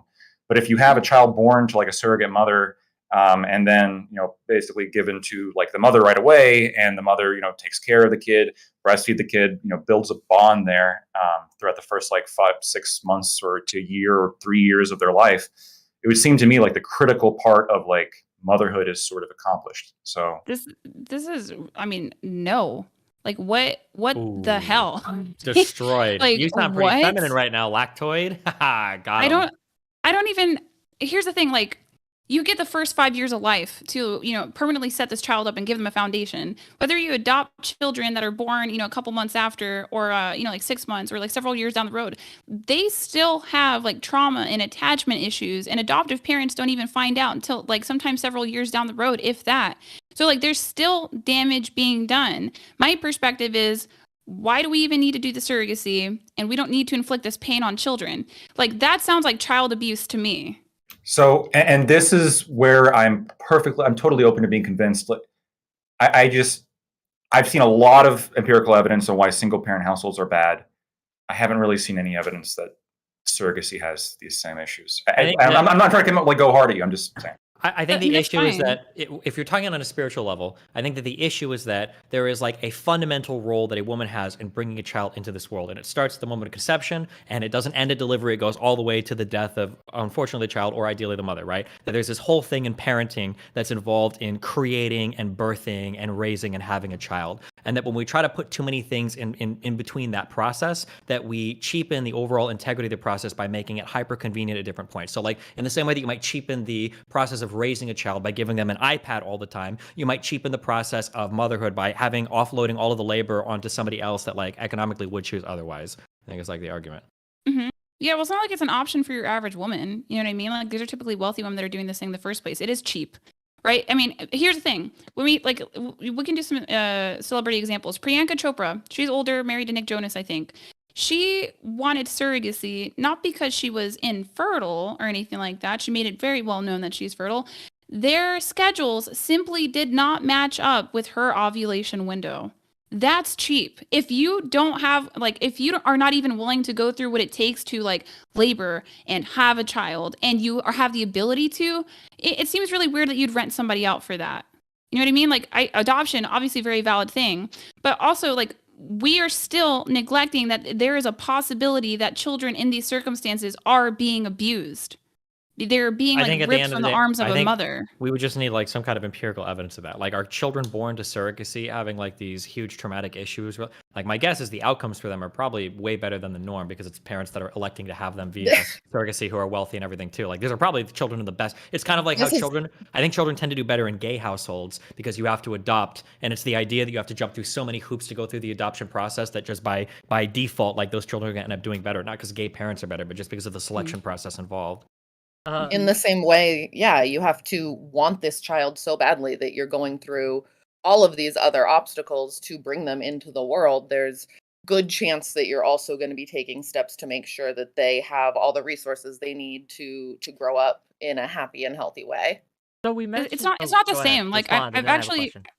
yeah, no, it's not the same. Like I've actually been pregnant. Like they go through things and they go through fears too, but there's certain things that they're not going to experience. And again, like I still think adoption is valid. This is not to negate adoption. I'm specifically talking about surrogacy. They don't know what that is to bear that physical toll with that baby inside of them. That's a lot of psychological, emotional, well, that would be the same thing as psychological. It's a lot of emotional and physical expenditure and bonding that they're not having with that child. And how many women are we seeing? And it's not like it's the masses, but there have been enough women that are surrogates that come out on TikTok and talk about these awful experiences that mirror experiences when like the wealthy used to adopt, when things were like way crappier regulation wise, where they kind of let them know like, hey, you're staff. This is our baby. Like one TikTok that I just recently saw with a surrogate, they wanted the mother to wait for labor. And she said, no, I can't wait for labor. I have to induce because the baby their life is going to be threatened. And the surrogate couple was upset with her. Or we see, there was another picture that I saw. All of us would be opposed to that though, right? Obviously, every single person here would be opposed to a surrogate mother being forced to carry somebody in an unhealthy condition. Right. But like we see these examples that I simply need not be. There's other examples where we see like two gay men, they're taking a picture in the labor bed with the newborn baby.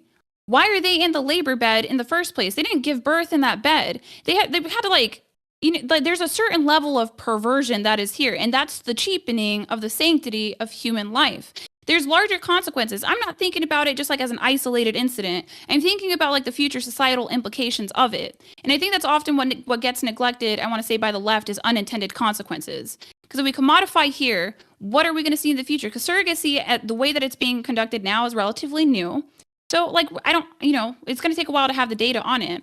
But I would wager to bet that it's probably going to be a negative impact in humanity. I don't know if it's going to be overall, but we'll have to wait and see. Can I ask? So you mentioned something earlier, and correct me if I misheard or I was wrong or whatever. But you seem to say that surrogacy cheapens womanhood or cheapens something like that, to that effect, right? Yeah. Okay. I guess I'd ask Lactoid as well to chime in, or the other two if you want. Like, what else has modern society done to cheapen, in your opinion, womanhood? Like, what other examples other than surrogacy think of? Like, we could go on surrogacy all night, I think, if we want, but I do want to kind of broaden the discussion a little. What do you think, Lactoid? Why don't you put you back on Team Alley, maybe? What do you think? Ways in which society has cheapened women. Yes, cheapened womanhood, specifically femininity, womanhood.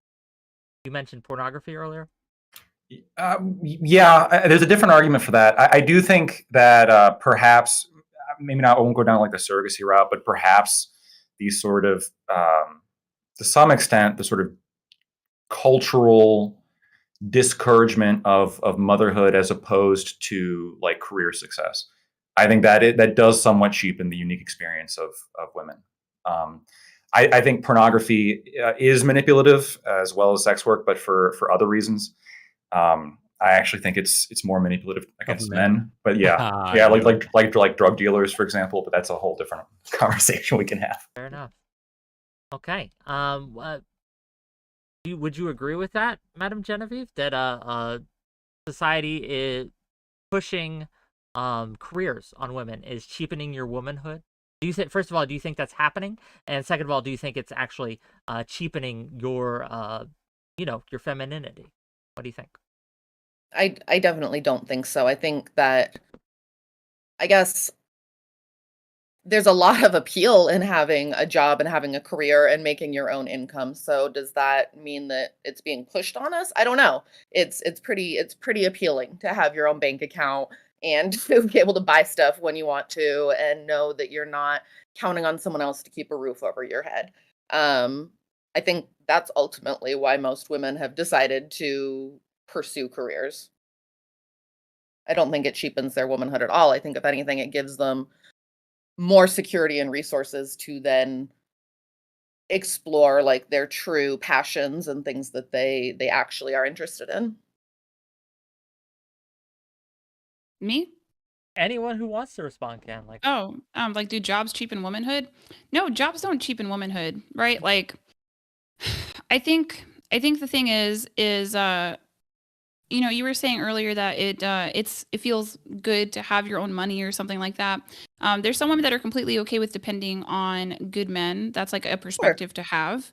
And I think we often have this boogeyman when it comes to women, that if they get married and financially depend on a man, that they're going to be out there on their behinds. We've got tons of charities. That's one aspect. And the other thing too is if you were a stay-at-home wife and mom or mom, you stand to benefit way more in divorce court than if you were employed. But as for like, a job, a profession making a woman masculine, that's not true. Like a Proverbs 31 woman, if you want to get biblical about it, she worked, she just kept the family as a priority. And men should be keeping the family as the priority as well. Like that's not healthy for anybody. Aside from that, I think American women just want to look for all kinds of different excuses about why they can't be, functional in a relationship. Like, oh, I can't be feminine for you because I have this job. Like, that doesn't make any sense. There's lots of women that work and still treat their men like men. I guess to elaborate a little bit more what I said, I'm not necessarily talking about like jobs in general. I had brought up in a discussion yesterday with somebody, I brought up all the stats that show that, especially after following birth, being home with the child and breastfeeding is recommended by the CDC and the American Academy of Pediatrics consistently for both the physical and emotional well-being of the child.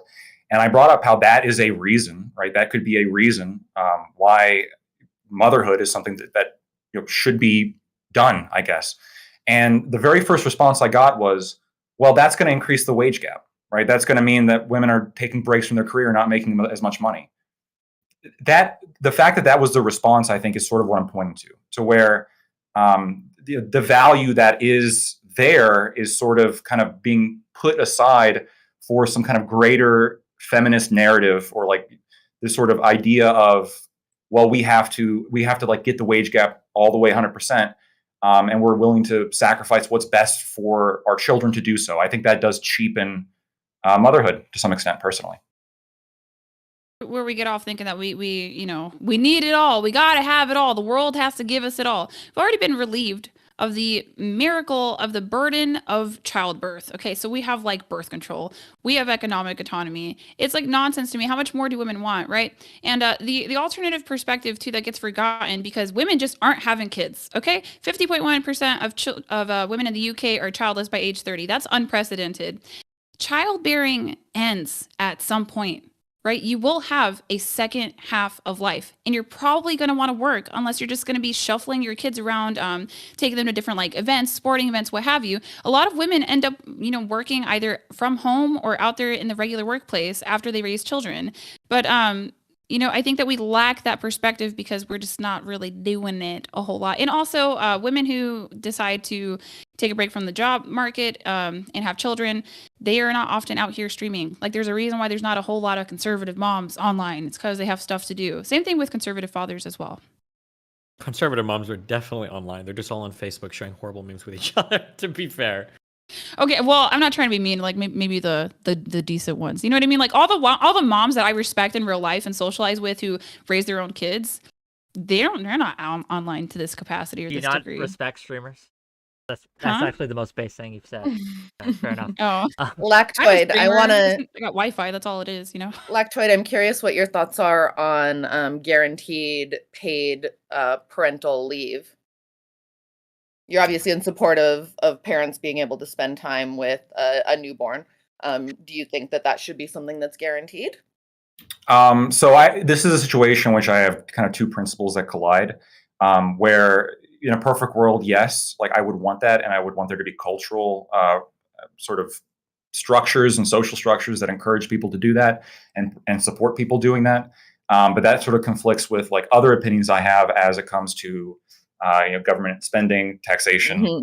So no, I would be opposed to those policies, but I agree that Despite the fact that you stated earlier that you are in support of all of the studies and you agree with the fact that it's best for everyone involved.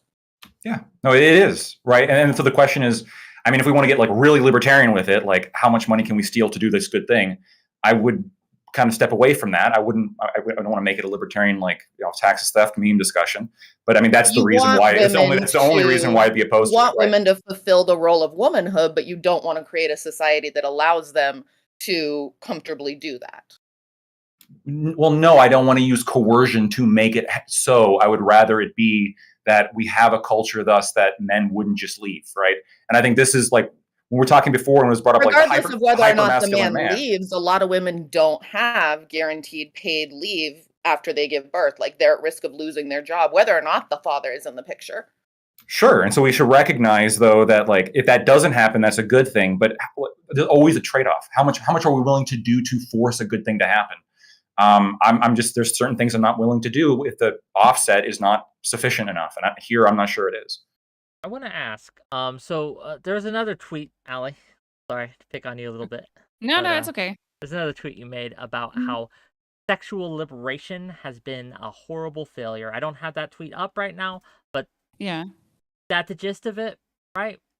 Oh yeah, like it only like I can't imagine, because if you're a forward thinker, right? Not everybody's gonna have, not everybody just has that personality type. I've always been a forward projector, so like that's what I'm saying. I constantly talk about like the slippery slope of the things that happened. So I'm just trying to think if you're a logical thinker who can project, and the sexual liberation movement comes on the scene, and you're like, women can sleep with whoever they want, whenever they want. There's no consequence of pregnancy. They're probably not going to vet the men as much as they would if they had more skin in the game. And it's possible that a small pool of men who lack morals might take advantage of this opportunity. Like you might have been thinking in your head, this sounds like a horrible idea, right? So I think in my mind, it probably only sounded like a good idea to the ignorant, degenerates, and hopefuls. That's the only way that sounded like a good idea. I don't even know if this idea of a small pool of men, this weird hypergamy thing, I don't know if that even exists, actually. I've taken that at face value from red pillars for a long time. I don't think there's ever been any data or study to support that ever. I think people draw really weird predictions off of like Tinder, where it's like 5-to-1 men to women, which is a bad environment to compare anyway. But my guess is going to be that the more degenerate society you're talking about, probably the easier it is for the average dude to get laid because there's not as much consequence there for a woman having sex with a person. Yeah, I think men want us to be sexually liberated as women, but you're talking about like the small pool of men.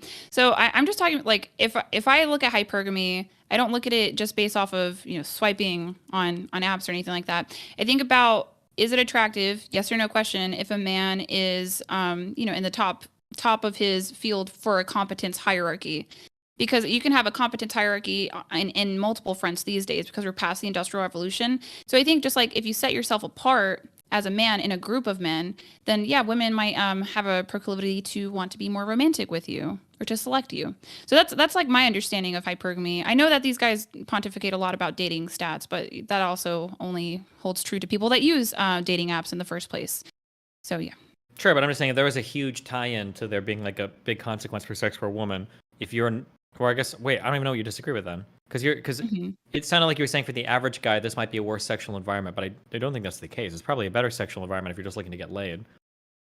I mean, I think there's hope for sexless men more so now. Like, I don't think men lose with sexual liberation is kind of my thing, right? Because a lot of guys in my chat, I can get there, but a lot of guys in my chat, and it's just cheapening womanhood again and sexuality again, spirituality. Like, what's the point of being a person if you can buy everything about me? But like even men in my chat, sometimes the incels, they'll come out and they'll say, well, I didn't benefit from the sexual liberation movement because like women don't want me. That's not true. Like, can you or can you not get porn on your phone at a moment's notice? Like, you have benefited from sexual liberation. Now, it's like it can be a hindrance for the majority of men out there, but they benefited to some kind of degree. So I just don't view that to be a dub for women. I view that to be like a huge L. Louise Perry, she's a feminist herself, and she's come out and said that this stuff is trash because like the men that are worth mating with no longer want to commit to us. And so like we're accepting these situationships as women because we'd rather have the guy than be without him. And it's nonsense. We're not even like good negotiators either, because a lot of women probably could negotiate like a more commitment or a marriage out of these guys, but they're just unlikely to do so. I just don't think sexual liberation benefited women. That's just my opinion. I would agree, but I don't think it particularly benefited men either. I think pornography is like a pretty massive detriment on men. I do agree, like it cheapens it cheapens sexuality, I think, generally speaking. It sort of put the focus on people to sort of have kind of cheap, fleeting experiences as opposed to trying to achieve some kind of, for lack of a better word, glorious end goal of, you know, something more important than just chasing a high, which essentially that's what casual sex is. So what about the rest of you? Think pornography? Let's focus on that for a little bit. Sexual liberation in general, do you think it's made the world a better place for you, Madam Genevieve, now that you're sexually liberated, or do you think you've taken an L here? For me, it's a major win, obviously. For me individually, and for a lot of women that I know, the ability to choose who I have sex with, when I have sex with them, is, I mean, that's just major. I'm obviously a big proponent of bodily autonomy, and that flies right in line with it. I don't see how that could possibly not be a win for women. It just seems so obvious to me. I'm lack at even explaining how the ability to have choice could possibly be a bad thing. What, like, women could choose who they slept with before. Well, a lot of Like, times, this if we're wasn't looking at like like Saudi Arabia. men setting up marriages for their daughters is something that happened in the United States as well. Uh-huh. And how are women doing choosing their marriages now? How's that going? Wait, are we Regardless implying of that it's going whether worse for women now than it used to be, or I'm by what implying measure? that there's just like a possibility that it was helpful when we had a father in the home that he vetted the men. I'm not saying it's the end all be all. Like, we just have a Wait, bigger hold on. burden Wait, in what mate is the selection now. how are you evaluating that? That it was better? I mean, I don't have like objective metrics about it. It's just my opinion and position. And lots of women share, well, on my side Well, of but things. you have to, Yeah. even if it's subjective, there's some subjective evaluation. Like if I say I think it's better to have 3 doors in my house instead of 1, you're gonna say why, and it's like, well, it's just subjective. Like, well, no, you probably No, want more entrances well, to the house. okay, I'm like, like, so why do you think it's better yeah. for men to vet the partners rather than women? I think men are more logical thinkers in a sense. I mean, if you're a father, you know what I mean? Like, why do we have this idea that fathers were evil or mean and didn't want the best for their daughters? And like, what I'm saying is, how do you think Hold on, you're choosing? just real quick. You're normatively loading everything. So I asked, like, what's the best thing? You go, Okay. well, they chose the best thing. What is the best thing? Well, it's the father knows what's the best thing. What does the father know the best thing? What is like, what are the things that we're selecting for? Like, what Oh, traits, what particular things do we think the father is yeah, selecting for that the yeah. woman is too stupid to select for? That's what I'm asking about. Okay. So, like, when women are young, we have a hard time differentiating between competent fearlessness and then fearless recklessness, I believe it's called. So, like, if a man is just confident where he's like faking the funk, we'll buy into it when we're young because we just think that that's so impressive. Right. Whereas our fathers probably would have been able to see through that and say, you know, he talks a big game, but he doesn't actually have the receipts for it. When women get older, we're able to see through that a little bit better, and we're able to choose mates based off of that if we still have opportunity. But like, we just have this constant lens about how fathers used to be or were or even are today, that they're malicious and oppressive and that they wouldn't consider their daughter when they chose these mates. Have there been bad things that happened in arranged marriages? Absolutely. Right. And I wouldn't say that like, you know, that overwhelmingly happened in the United States of America. Yeah, but I'm not sure that women are doing that well with the men that they're choosing of their own volition. And now, if you have a father, because you still choose as the woman, right? Now, if you have a father, he chooses, if he vets your husband for you, you can ask for that. You know what I mean? So it's more of a collaborative effort. Yeah, But this is like one of yeah. those. This is one of those cases where I have no idea how this ever ends up as gendered. Right? When we say things like fathers know better than their daughters, that's just such a weird. Why not just say like parents will probably know more about their children's partners than the children will? That seems to be ubiquitously true. A father is going to know more than his son about a particular partner. Yeah. A mother is going to know more than her son about a particular partner. Mm-hmm. I have no idea how this ends up as like a gender thing. But also, a Mm-hmm. parent's feedback on a particular thing is way different than a parent selecting a mate, right? Like Yeah. I imagine parents are always going to be giving feedback. They always do because they're parents. They can't help it. But the thing is there might be traits that the father selects for that the daughter doesn't necessarily want. Right? Like parents select for careers that their children don't want, right? For parents pushing children into like being lawyers or doctors and their children would rather do something else. So yeah, I don't know. I think it's always good to solicit feedback from parents. I don't think anybody, like an older person is almost always going to know better than a younger person what's good for them in some regards. But I don't think that gets us any closer to like having old style like arranged marriages or parents actually like picking your partner for you. I just think that it's the common notion that was just always inherently oppressive, as if it's not possible that fathers had the best interests of their daughters in mind. You know, whether or not mistakes were made. Now, like if abuse happens, that's an entirely different conversation, because I have seen women who had arranged marriages and they came out and there was abuse and the parents were like, well, you know, we're not going to help you escape the situation. And I think that that's crazy, right? But that was more so the point that I was making, is that it's a bias to just assume that men were choosing not, helpful, beneficial mates for their daughters. Well, I'm I sure that don't- they loved their daughters. Yeah, I don't think that was. I'm Go ahead. that Madam wasn't my Genevieve. point, Yeah. that fathers are always going to make a choice for their daughter without considering her best interest. I think the majority of parents want what's best for their children as a general rule.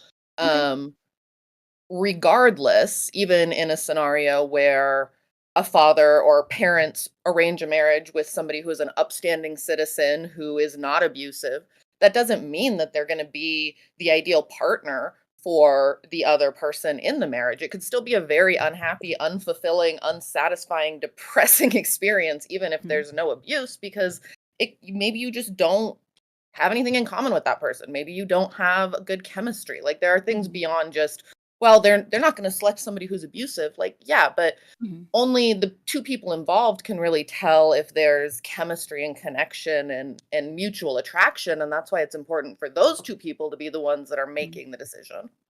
Yeah, I guess my question is about how. Sorry, I'll just do this real quick. I'm just It's fine. confused about how sexual liberation plays into, because women are sexually liberated, their fathers stop choosing husbands for them. Like, I'm a little bit confused. I don't know the American history of that. I have like a Spaniard history from my own personal like lineage, but I don't understand. Yeah, look, to the point that if sexual liberation ended child marriages or child arranged marriages, I'm not going to disagree. Do I think sexual liberation did that? I don't think so. But yeah, child marriages are bad. We shouldn't be marrying off kids. We should be letting adults choose who they marry. That's sure, baseline. One of the Wick, you asked about pornography, and this is something that I wanted to touch on, because so often, and I understand why this happens, but we look at sexual liberation and these topics generally insofar as sort of a gynocentric mentality of how does it hurt women. But I think pornography is something, and sex work, which I think have been contributed to by sexual liberation and I guess revolution. Both of these things, I guess in my mind, I fail to see how they don't hurt men, how they're not manipulative against men, because you literally have people, like in the same way drug dealers do, who are hijacking the reward centers that exist within men, like sort of like the lizard brains, and fueling that in ways that are detrimental to their customers. Drug dealers do the exact same. I mean, in my view, this is a harm. And I haven't really heard any strong, like from that particular element, I haven't heard any strong argument against it. We always and I agree that like sex workers can be manipulated by pimps and higher up people, and that's wrong. But that also exists in the drug trade, right? Like local level drug dealers are often manipulated or controlled by higher level dealers who then go back to the cartel and all this stuff. Sure, but they're still on the ground level manipulating their customers into doing something that's not good for them by hijacking those serotonin and dopamine receptors in your brain. That's not good. It's not a good thing and shouldn't be encouraged.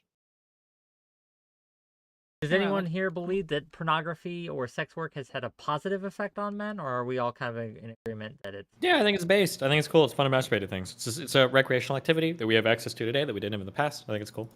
Yeah, And I think sex work provides a lot of value to society, as it always has for like the entire existence of can you give me an humans. example of that? But for example, actually, Lactoid, you're mentioning maybe people who have sex addiction or who are pursuing sex work, pornography in an unhealthy way, with completely skating over the other end of the client spectrum, which could be like disabled men, widowed men, elderly men who otherwise don't have any physical touch or sense of intimacy.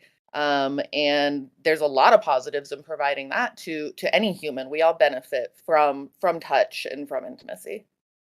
It's Again, a though, very useful service. to me, this sounds like, again, like drug dealer apologetics, right? Well, and I've talked with these people, right? I've, like in my career and online, people who sell drugs, and the first thing is, well, not all of them are addicts, right? But the reality is twofold. First of all, this industry preys and profits off of addicts, right? So every time you contribute to it, you're funding that.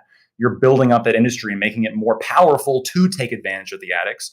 But then on top of that, even for people who are non-addicted, you can't tell me that somebody wouldn't be better suited spending their time and money, especially if they're like a poor person or a working class person, spending that time and money doing things that are, grow themselves as a person, help their family. A lot of times it's married men that are doing this, which is causes marital strife, and infidelity is not a good thing. So I'm taking a look at the whole industry. Yeah, could you find like in a vacuum some perfect man that's actually benefited from doing this? In the same way that perhaps you could find somebody who's genuinely benefiting from like cigarettes, right? If I recall, there's like one stomach disorder where if you smoke, it actually alleviates some of the symptoms.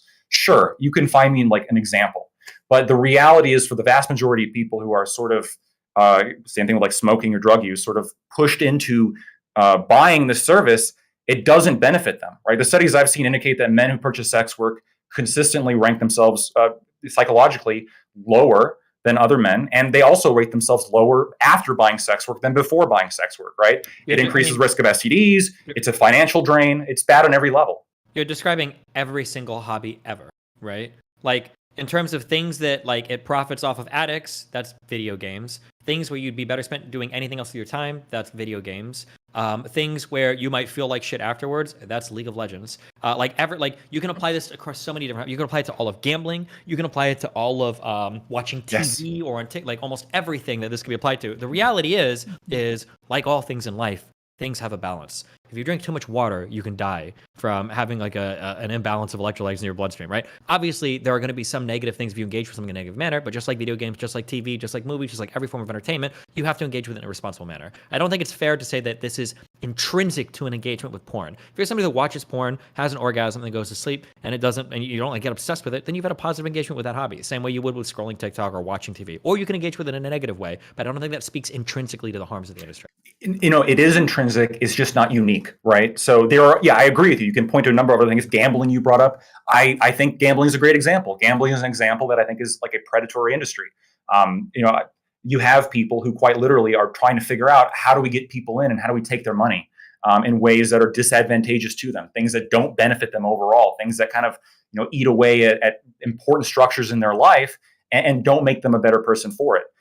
You could point to things like, so I think drug use is an example, alcohol to some extent, cigarettes, there's plenty of other things. It's not unique to sex work, but sex work is part of this.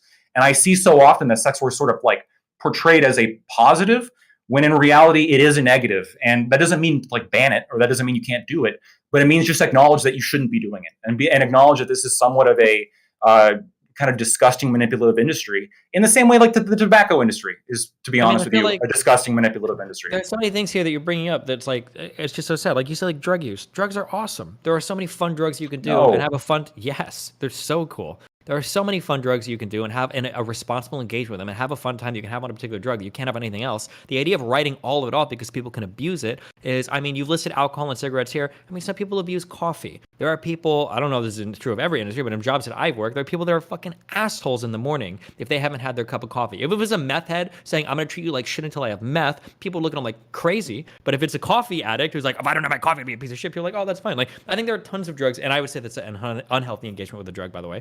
But like, there are tons of things that we can use in positive ways and in negative ways. Just because there are negative things to them doesn't mean that they're intrinsically bad. Again, look at the aggregate, though. Look at the aggregate. Does coffee on aggregate, maybe you could show me like studies that indicate that on aggregate, coffee is not a good thing for the American populace to be doing. And if you could show that, then I would agree. The coffee industry is like not a good industry, and we probably shouldn't be encouraging it because we should clean ourselves off of this. I mean, it depends. On the aggregate, drugs are not good for society. And on aggregate, American society would be better without any drugs. I mean, it depends on what you mean. Like on the aggregate, I mean, you could probably argue that caffeine's not good, that we should never have it introduced to us ever, that it should only be used sparingly, maybe. But a lot of people like drinking coffee, and a lot of people manage that drug use because it's a way that, makes them happy. And I mean, like, we can argue that we ought to create this pure society where there are no vices whatsoever. We should strive to that, yes. Recreational thing whatsoever. But I think that's unrealistic, and I think it's untenable. I think that the better thing is probably to say, like, there are going to be some vices, and we should engage with them in a responsible manner. Sometimes drinking is fun. Sometimes doing acid, MDMA, LSD, mushrooms, cocaine, whatever. These things can be fun things to do in occasion. Sometimes having a good cigar can be fun in occasion. But the idea that we're going to get rid of all these things that aren't, like, consistently self-improving our lives, I don't think is a realistic look for any human being. I'm not saying get rid of them overnight, okay? And I'm not even... And for the people who have a problem, like, I'm perfectly fine with saying, look, you should like tone it down. You should do it more responsibly. But the reality is, you would never tell like a non-drinker who's like functional and don't start drinking, right? You shouldn't encourage people. Hell yeah! Oh, okay, sure. It'll be fucking fun, yeah. Sure. So you might, but from what the numbers that I've seen, alcohol is not a good does not provide a good social function for America. These things simply, no, it doesn't though. When you look at like all the costs associated with it, when you look at the crime that stems from that, when you look at all of the bad things in America that come from drinking, the diseases, the mortality rates, same thing with fast food, same thing with tobacco. These are things that people. Yeah. The benefits are dramatically outweighed by their negatives. This is the same thing with sex work. You're processing things as a Sure, you're processing things as a robot. Like, you're giving me like these net negatives, and you're pretending like no positive exists. Like, you're completely discounting the subjective fundamental experiences being altered by every person. That there's a reason why people do these things, and it's not just because they love the negatives. It's because there's a lot of positives associated with them as well. I'm not saying you should be stopped from doing it. I'm just saying it should be discouraged to do things that don't benefit you in the long run, right? You're literally sacrificing your long-term well-being to satisfy the lizard brain, right? It's anti-human. I want to get the other people, the ladies in here, and Allie's been chomping at the bit, so go ahead. Yeah, Lactoid's been dominating this conversation. Get him out of here. True. So, hoe's gonna hoe. There's always been hoes. What can you do, right? Hey. They come from broken homes, usually. So, like, we can't really do anything about them. Like, I know that people want to all-out ban, like prostitutes and stuff like that. Very wishful thinking. Super wishful thinking. When it comes to porn, I also believe that something that Christian conservatives will neglect is that it's probably kept a lot more sexless married men in marriages than it's broken up marriages. That's a perspective. I'm not arguing like morality in that sense. And the other perspective that I have on porn is the average age of exposure right now is 11 years old. Parents can't actually advise their children about porn or how easily accessible it is. It's my opinion that maybe one day Pornhub will probably be taken down because I don't think they age verify their actresses, and they're also not age verifying their users. The fact that this is legal so far, age verify their actresses.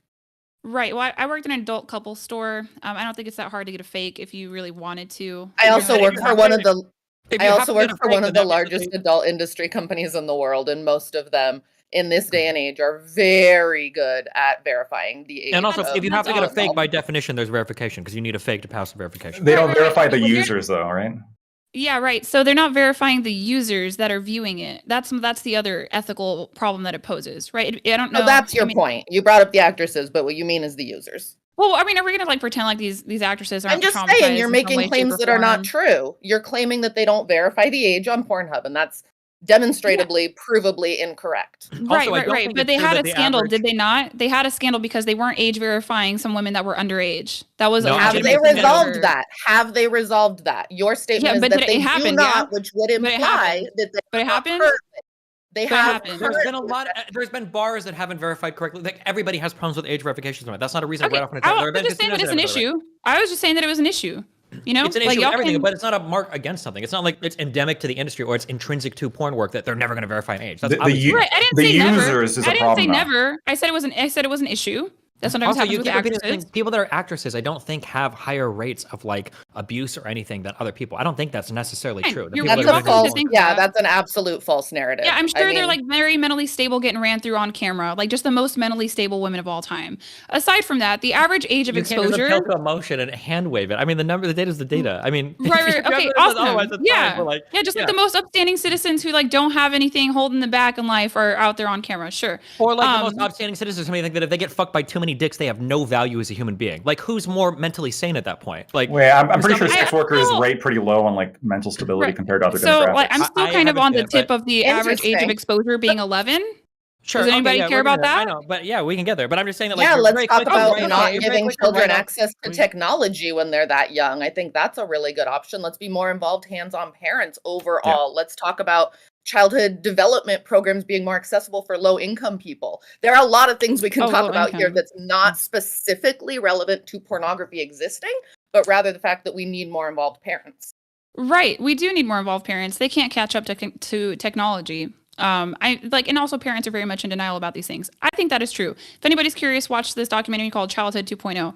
My point is the average age of exposure for boys is 11, right? And just based off of that alone, I would just choose to never do sex work as a woman or a man. Both sexes. I would just never do it just because of that age of exposure. And there's no age verification of the user. I still think, that Pornhub scandal did happen. Did they fix it? Yeah, but they had to get caught first, did they not? Right? And Isn't there's that other how women most too. people address problems as it becomes something they're made aware of, and then they can like take steps to resolve it. Yeah, sure. Yeah, that's fine. Okay. Yeah. Yeah, Porn's just if the there's best, like a and it's not problem or some mentally ill illegal women doing it. activity, and you find out that it's happening, and you take actions to make it not happen anymore, that feels pretty responsible. Yeah, like all my friends that are married with PhDs that are women, just like, have the best lives ever raising children. They're on there getting just True, and what are the gangbanged, wealthiest men in copied. society Yeah. doing? Taking flights to Epstein Island to go and fuck kids. Like, I mean, come on. Like, we I can don't play like this them game with either. stereotypes I'm all just saying, day. like- you can play like, the stereotype you game all day. know- Your friends have PhDs. Are they going to be teachers? Aren't teachers the ones that molest kids the most out of any society? I hope they don't go anywhere near grade school. Like, you can play the stereotype game all you want. But it doesn't get us anywhere unless we want to appeal to facts and fiction. mean, Like, there you are a could whole just- bunch you of could parts just- of the conservative mindset towards approaching female sexuality that, in my opinion, make you insanely mentally unstable. Right? Excuse The me, idea sir. that, like, I'm all the about idea- women getting I'm the about women idea- getting their backs broken by their husbands. I don't know what Yeah, you're but talking you about. think that it's a violation of the sanctity of life to use a surrogate fucking womb. That's an insane But that doesn't have to do proposition anything me. about a G-spot orgasm don't- between a it man and doesn't- his wife. It doesn't matter, okay? I'm just saying that, like, you can't keep deriding and writing off sex workers when you yourself inhabit a whole bunch of areas that a lot of people, I think, could, with compelling argumentation, say are fucking insane. It's not fair to just claim, like, mentally insane women that are doing sex work. I know all these PhD women that blah, blah, blah, blah, blah. Like, that's great, but that doesn't speak to, like, the broader reality of what's going on. Yeah, but I'm not sex positive. I'm anti-promiscuity and I'm anti-women commodifying their bodies because it's going to have implications for them later. Nobody buys mature porn, okay? Like, I worked at a couple store for a year.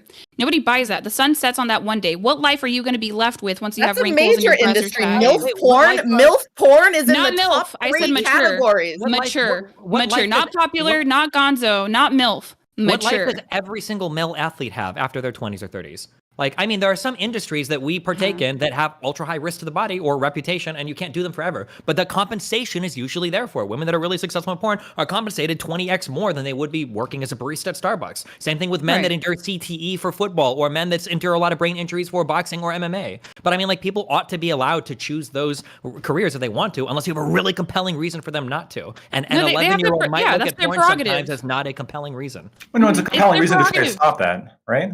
So go ahead. It's not a Michael. compelling reason not to work in the industry at all. It might be a compelling reason to, like, restrict children from electronic devices. But like I think TikTok is more harmful for children than porn. I would bet my life on that. 1,000,000%. 1,000,000%. I would rather that, like, my son get caught, like, fucking looking at porn than he's on TikTok for 12 hours a fucking day, glued to a fucking phone. I would bet my life on that it has more negative outcomes for children to be addicted to scrolling content than seeing a dick or a vagina, which children have been hunting down in Target and Sears catalogs or in Playboy magazines buried under the fucking bed since the dawn National of whenever Geographic. porn is. Yeah. Yeah, like, this is always. I'm not gonna deny- Yeah, absolutely. I'm not going to deny that Chinese spyware is bad. TikTok is bad, and I would Or say that- Instagram Reels. Yeah, I agree. Keep kids off the phones or whatever. But I do think there's something uniquely bad here when we're talking about exposing children to pornography, to sexuality at that I young don't age. think anybody I was here is 12, looking to right, when I expose first- children to Just real quick. pornography at a young age. Real It's quick, we gotta let it's Lactoid tolerating have it, his though. say, then you can respond. Lactoid, I'm- please finish. I'm just saying it's tolerating it. It would be similar to like if a bar in your local neighborhood was like selling beer to 11-year-olds, and you go into them and you're like, who's going to want to work at that bar? When you work at that bar, you're somewhat contributing to the problem, right? Yeah, but I mean, like, children are gonna look, bro. I remember playing StarCraft Brood War maps when I was 12, where you drew Kerrigan naked on the fucking minimap. It was called Kerrigan Naked. Like, kids are always gonna be this idea that like it's uniquely damaging or whatever. Like, little boys touch their penises when they're 6 months old. Like, kids are. I know it sucks and it's weird to think about, but kids explore their sexuality at really early ages. I don't think porn is like uniquely damaging to a person's mind, where it's like, oh my fucking god, my 12-year-old. Yes, okay. I think porn. One last point. I do think porn is uniquely damaging, and I also don't like the argument of, well, kids are gonna be kids and get around the rules anyway, because the reality, like, we could use that argument for any kind of age gates that we have. Well, why cap bars at 21? Because some kid might sneak in with a fake ID. No, you like want to first of all demonstrate to like society that it's not good to do this, but also like weed out as many kids as possible, because we don't want kids engaging in this behavior. Pornography is not good for people generally, and it's definitely not good for children, especially when you're 12 or 11. Your own example is really flawed, because by that same logic, because an 11-year-old or 12-year-old kid could get access to somebody's liquor cabinet and drink that we shouldn't at all have alcohol accessible in our houses. Like, that's bukkake compared to whiskey. No, Bukkake compared to whiskey. Whiskey is worse for you. Bad. Whiskey Yeah. actually So destroys your fucking like life when you're a child. Like, it can destroy your brain and your development. Yeah. No, but both are bad. This is a false. No, not both are bad. This is a false analogy, though. Oh, wait. Well, your analogy was that nobody should participate in pornography or sex work because a child might see it. Hold on. I can explain. Hey, everyone, all of you, no one can hear you when you're all talking. I like this energy, but you got to go one at a time. Madam Genevieve, finish your point, then you can respond to Destiny can go, and we can get crazy again. Go ahead. Your argument that nobody should participate in sex work, pornography, the adult industry, because an 11-year-old might see it, absolutely can apply to alcohol or any other age-restricted item. Like, that's faulty logic. Okay, so I mean, I would just ethically, as an adult, right? It's like, because it's like the drug dealer thing. Okay, like, are you comfortable? The dominant energy. I know. I'm too submissive. Oh, I mean, I haven't really even been talking much about this particular subject, but it's just, do you want to like add to a problem, or would you prefer to take away from it? I'm not going to act like hoes are going to be abolished overnight. Like, that's not going to happen. There's always going to be broken homes. We can't do any, it is what it is, right? But I'm just curious for you two. For Alan Lactoid, would you rather catch your kid, you find out that your kid has been addicted to alcohol for a year at 12, or addicted to porn at 12? These are still both really stupid examples. I'm just kidding. They're not stupid, because kids they're can too find and get addicted to porn, age-related. and kids can find and get addicted to alcohol. You're right. I agree. Like, alcohol is worse, especially for like young people. But here's where the analogy was misunderstood, right? So it's not like, well, you shouldn't, like, I'm not banning the sale of alcohol because some kid like might get into a liquor cabinet. In the same way, I'm not like advocating for banning pornography because like somebody might get their age verified and then let some underage kid like watch pornography. What I'm saying is, like, there's a standard here of, is the industry even setting a standard of like keeping people out, specifically children who shouldn't be engaging in this at all. The pornography industry does a terrible job at doing this in ways that the liquor industry honestly is a little bit better, right? You've got to be 21. You've got to show a state ID if you buy liquor, if you go to a bar, right? They're actually setting like restrictions. Like, we don't want kids to do this because we recognize it's bad. But with the pornography industry, there's not that same level of appreciation of how bad it is for young minds. We can actually, if we all as a society were better at paying for our porn, we would have much better control over who is seeing it. The problem is there's all this free porn everywhere that kids are able to access without any verification. On anything that has a paywall, you do generally have to verify. Well, you can make verification like even for free, and not let people like, or I guess not mandate that people are able to like profit off of the weakness of men, right? Because that's what it is when you're making money off sex work. They have so you're looking to have more regulations around age verification. That's really your issue here. Okay, cool. I also don't. That's think one of the issues. Be viewing porn. Good. And until that happens, people in the porn industry are contributing to children like watching this. Participating in an adult activity because a child might stumble across it you think should be banned. That's how we come full circle to the alcohol thing.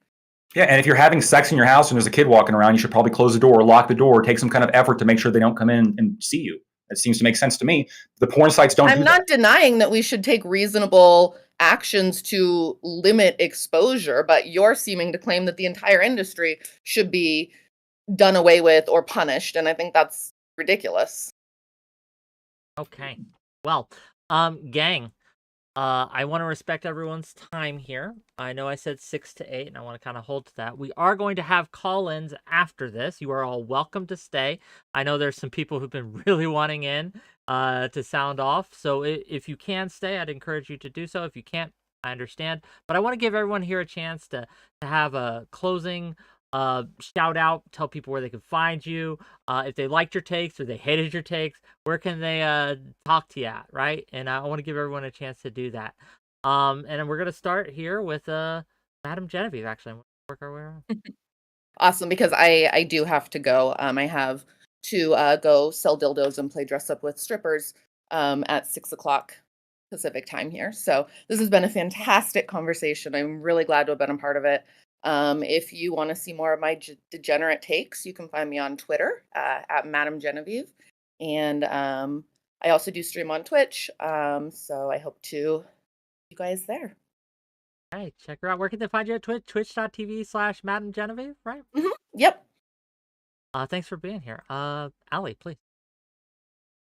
So you can find me at Real Femme Sapien on pretty much every platform out there. I have a Substack as well. It's mostly a girl game because I don't think women are being taught how to attract and keep the men that they want or desire. So I am trying to assist women on that front. If you would like to capitalize on, setting yourself up for, future romantic success, I don't have all the answers, but I talk to women who've been married like 20, 30 plus years. I go out and I find these women who can give you guys the answers. So if that's something that's up your alley and you're curious about traditional values, you can check out my platforms. Thank you for being here. I hope you enjoyed it, and I hope you'll come back too, because I think you were excellent content, and we'll talk about that later. Next up, Destiny, please. Go ahead. Yeah, you can find me at Instagram.com/Destiny or YouTube.com/Destiny. There he is, gang. Go give him a follow. He's a great guy. Next up, Lactoid, please. If you like my takes, you can find me at Lactoid TV on Twitch and YouTube and Twitter. Thanks. Okay, so for those of you who must go, bid the affair farewell. Thank you again for coming. Gang, if you liked my content and you're watching this show, hit the like button. That'll help me. If you haven't subscribed yet to my channel, please do so. For those of you watching on other streams, my YouTube is youtube.com/@WhickTV. You could also find me where I do most of my things on Twitch at twitch.tv/WhickTV. We have conversations like this all the time. We have call-in shows. It's fun. It's great. And yeah, if you want to be involved in one of these shows, become part of my community and you can have that opportunity as well. For now, we're going to open it up to call-ins. Madam Genevieve, I know you have to go. Thank you, everyone. Have a great night. Oh, good night. Bye. Just quick before we go, next week's Wednesday show, we're gonna have Kidology on, we're gonna have Shark Zero on, we're gonna have a few others on, and we're gonna be talking about the sensitivity readers and the whole censorship of rolled dolls works such as Willy Wonka and James and the Giant Peach, the witches, things like that, and that controversy. So tune in 6 p.m. Eastern next week for that. It's fun. But for now, I'm going to start bringing in people, and we'll do about 2 at a time, and we'll have a few, short discussion with them, and then we'll cycle through. That's going to be the plan, gang. Let's bring them in. Let's get, and let's also get. Hey, hello, welcome. Hey. Hi. What did you have some questions for the guests or comments or anything like that? Me or line? Either one. Yeah, I was just talking about the Okay, Lactoid. I'm really happy that you brought up at the end the point about like closing the door if you have kids in the house when you're having sex with your partner. I'm not sure how what you're saying is a critique of the porn industry online. It sounds like an internet problem that you have an issue with, not like a porn specific issue. So I'm just interested what you have to say about that. So it is partially an internet issue for sure. But I mean, look, the pornography industry exists primarily now on the internet. So Yeah, and it's like in the same way like bars like not checking IDs. Like, is this a problem with like the liquor industry? Yeah, it's also a problem with like the smaller subset of the bar industry. So I But can it's not really equivocal, is it? Because when you talk about sex work like IRL and stuff like that, obviously there aren't many 11-year-olds that goes to brothels and get accepted or have sex with hookers. But if a lot of the porn industry and OnlyFans and sex work is online, then it doesn't seem like you can attack the industry. You can complain about online not having proper guidelines, but that's like, and we need to restructure the internet for that. I'm not sure how it's a unique critique for the porn. But that's the way the industry is marketed, is through online. Like, that's the Okay, only cool. way people get the Allie, I have a media. question for you. wait. Can I respond? Wait, I'm going to respond. Hold on. I'm going to respond to that right real quick. So Okay, yeah, I was waiting and you didn't say anything. Sorry. okay. So I think this primarily is going to be an issue with pornography on the internet because, yeah, it is a partial internet problem, but that industry exists on the internet and continues to push what it pushes, being well aware of the fact that a lot of its customer base and a lot of its consumer base is children. Does this apply as much of a problem to like non-internet based pornography? Probably not. I do personally know multiple people who, as underage, hired prostitutes. They don't really do a lot of vetting. From what I understand, I don't have stats on like how this frequently this happens. I know it does happen, and it's like a problem when it does happen. And then I guess you could also say, well, that's just a problem with people having sex with underagers. It's not even a problem with like prostitution. I suppose like you could boil down to like every problem within an industry to like some greater problem. But the fact is that industry is involved in that the problem disproportionately. Well, I disagree with that, but can I ask Allie a question? Wick, is that okay? Yes, you may. Well, okay, cool. Allie, you were talking about what you think masculinity is and stuff like that, and we brought up stoicism a little bit. So I have kind of an inflammatory question for you. Do you? I'm warning you in advance. That's fine. Cool. Do you think men who kill themselves are failing as men? I mean, I think anyone who kills themselves in some way, shape, or form has failed as a human, right? Like, it's not like they put themselves in. It's hard to explain, right? Like, they find themselves in those situations for reasons, and it breaks my heart. And basically, they die without any hope. So I would say that objectively, it is some kind of an L. It's not a fun conversation to have, but that's what I would say about that. But I would argue that I've probably had more experience with suicidal men than anybody on this panel, saying that I served in the military and I worked with men. I was in the military. Oh, okay. There you go. Yeah. So I've dealt with those folks a lot more. And I would argue that a big issue is that men cannot go to other men with their problems or their burdens, or they don't feel comfortable to. So I'm not sure how we get from like stoicism to suicidality, though. Okay, because I was just going to explain that. I feel like a lot of the prescriptions you made about what being masculine is kind of contributes to the exact issues that make it so men end up killing themselves at higher rates. So like not getting help as much, not having as much support, like emotional support and engagement with other people, feeling the need to suppress their feelings, not seeming weak, not crying. All of these things which end up leading to men being more isolated and therefore killing themselves at higher rates, except for the fact that they also use guns, which helps. Well, that's like a really big factor, is the gun use in the first place. Yeah. I would argue that men don't feel comfortable expressing their emotions because we say that their emotions are wrong because we expect them to look like women's emotions. They do not look like women's emotions. Sometimes they look a lot different. And they need to be able to go to other men with these issues. For some reason, men don't feel comfortable going to other men. And you can say like my prescriptions, they're making men suicidal. I very much doubt that. I think there's a lot that goes into male suicidality that does not have anything to do with me running my mouth on a stream. I did not mean to imply that your prescription are causing men's suicidality. I just meant that with your framework, it seems clear that like the way you conceptualize masculinity are the exact things that deny men the ability to get help. That's such a woman take, you know, like we have these prescriptions for what we think is hot in men, and so therefore they kill themselves because of this. That is not why men kill themselves. That's not why. I actually also thought it was interesting that you kind of equate like, if I find a man hot, then that somehow means that that is the metric that we should use, right? My body feels that it's hot when a man earns a lot of money. Therefore, that is what makes a man a man.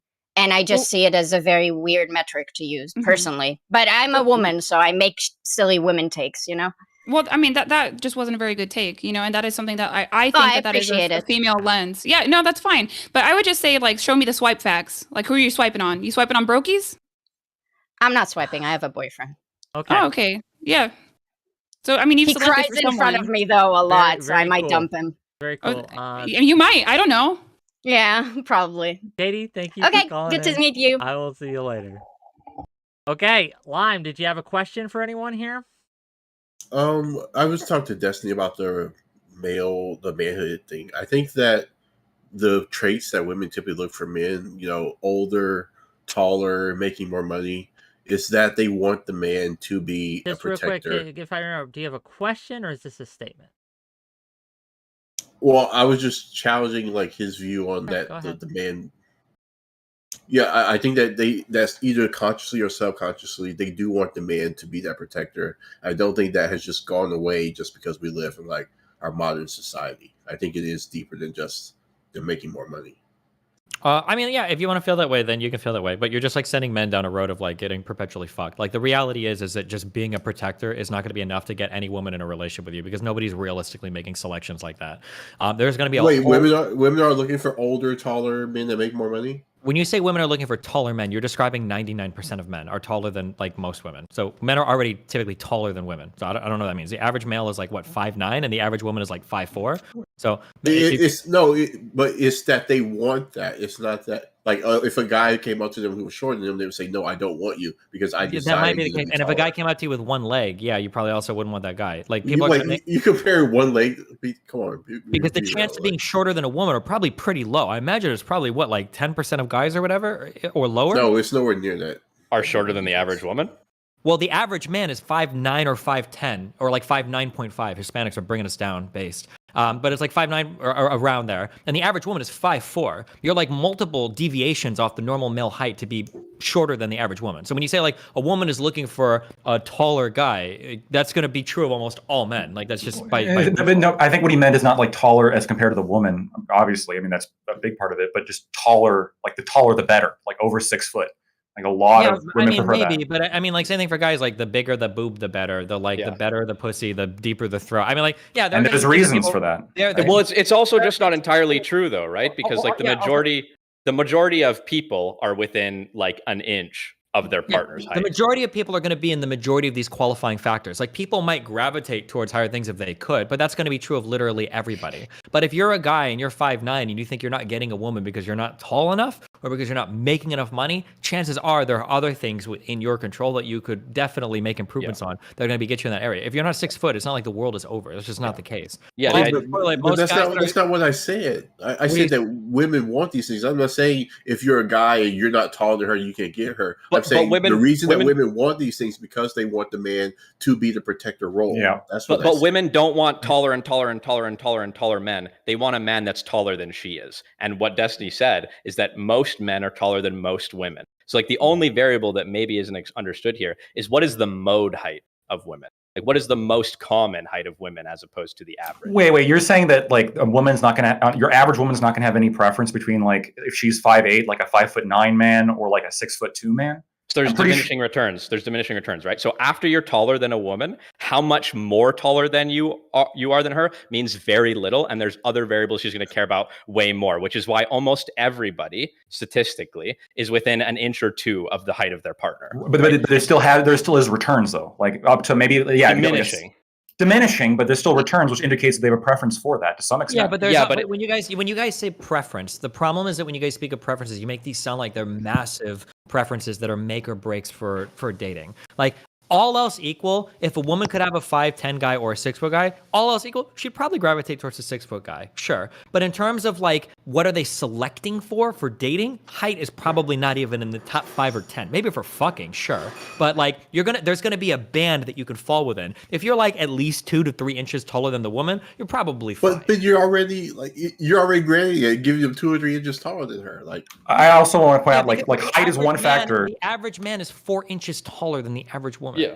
Okay. Well, 4 inches. 4 inches is like a pretty significant amount. But like, sure, you're taking one element, but like what he's saying is that you're taking like there's a bigger pie of like reasons why women are attracted to men. And so like height's one of them. But like if you're tall, if you're wealthy, if you're like really physically fit and like muscular, like yeah, maybe each of these represents a relatively small percentage, but combined, you're going to be way at an advantage than a man who doesn't have these things. Yeah, if you're taller, wealthier, stronger, more handsome, yeah, of course. If you stack enough of these things, yeah, of course. Who's denying that? Wait, what? But almost nobody. So there's a reason why all these things are like make up a part of the pie, and that's what he's trying to say. Like there's like fundamental reasons why. Like yeah, if you just look at height, it's not just height, but all of these things combined are all based on like kind of foundational like reasons and like perceptions of men being the provider, men being the protector, and as they can fill those requirements more and more, they're just more successful.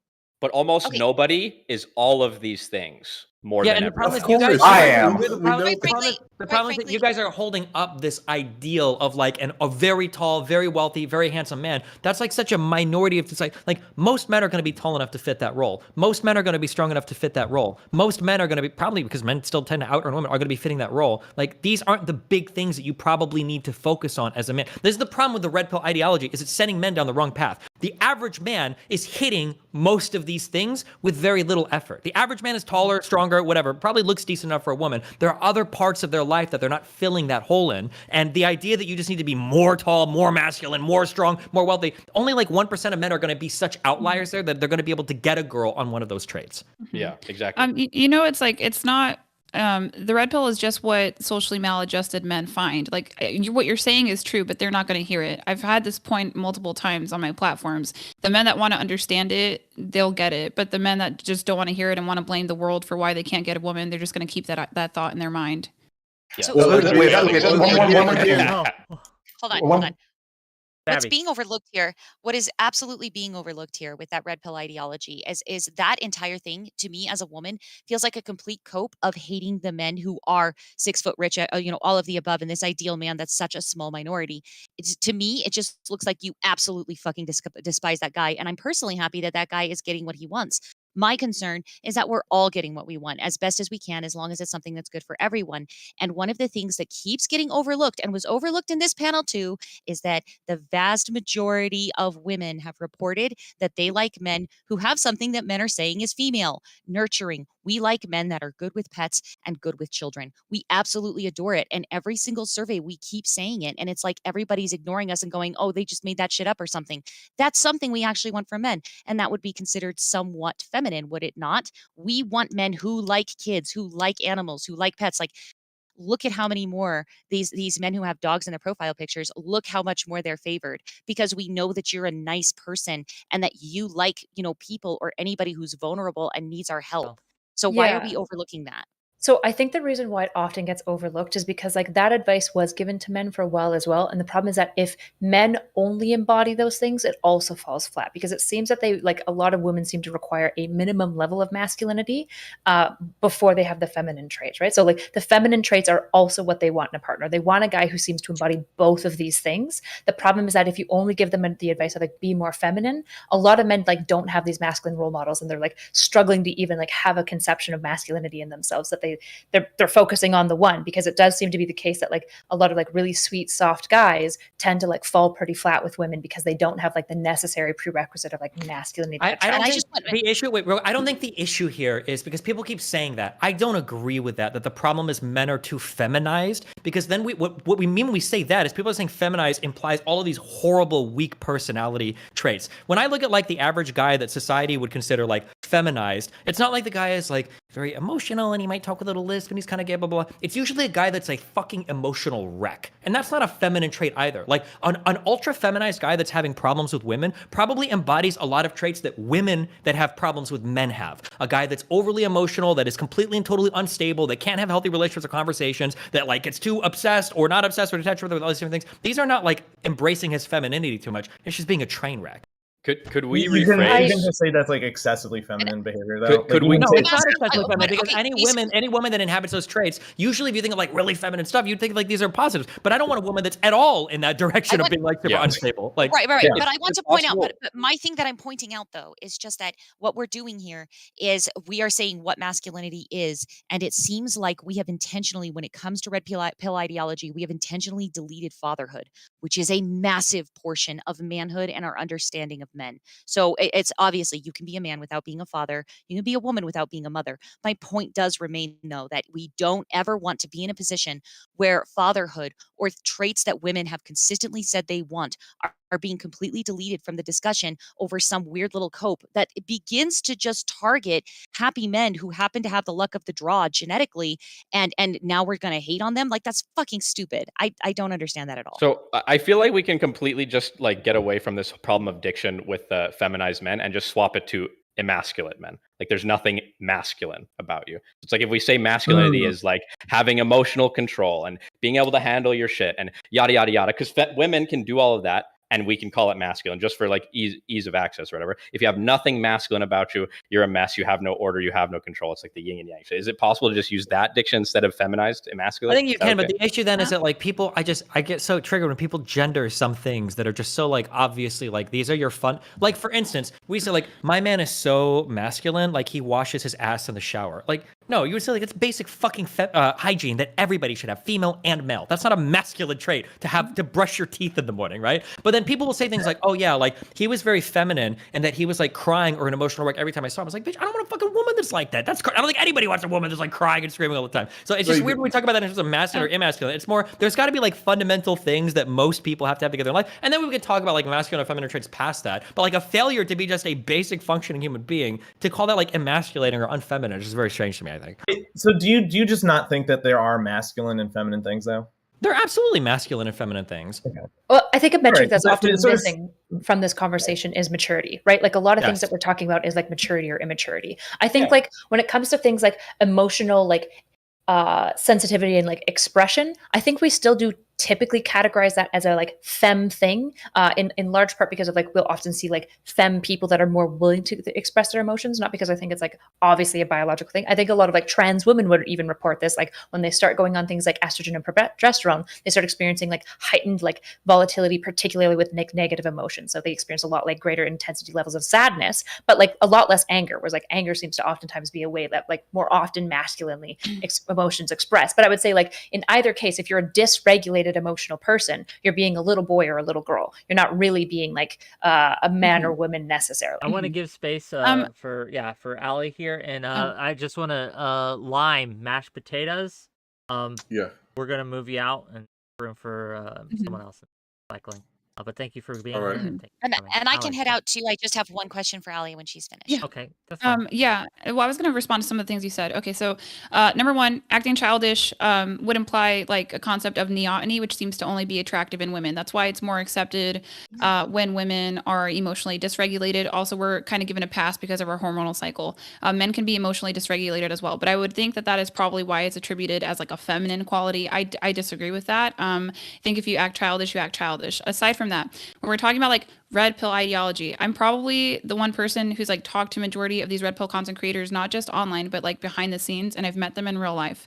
So it's like the libertarian strategy for sex. Okay, there's like no morals, there's nothing. It's just a sexual mating strategy for men. That's why you don't see a lot of fatherhood discussed. However, if you go look at old blogs, because the manosphere is like 20 plus years old, if you go look at old blogs, there is content on fatherhood and how to maintain frame as a father and a leader of a household. And I have like a lot of access to some of these things if anyone's curious.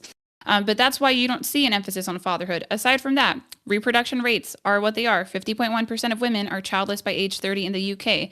If we want to see more of an emphasis on fatherhood, we probably need to start having more babies. As for like, there's feminine traits and masculine traits. These are things that have shown up in all cultures, through all history, through all religions. So, and they're just gendered, and that's okay. And we all have it within us.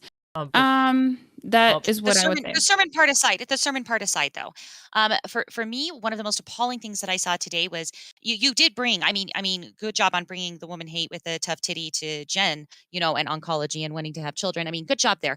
But I want to actually focus on the man hate, because something that you said about being wet when a woman sees a man could die for her is one of the most disgusting and heinous things I think I've ever heard in my life. I don't know about you, but I actually love men enough. I want them to be alive. I can't actually love a corpse. Okay. I don't know why in the world. Keyword willing.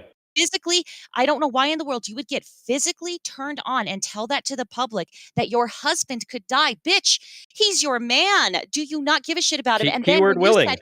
And then when you turned around and you said that maybe you can have a son who will protect you. I mean, if there's a bear coming at you, you're going to throw your baby infant boy in front of it. Like, what the fuck, bitch? Men are not disposable shits. What the fuck?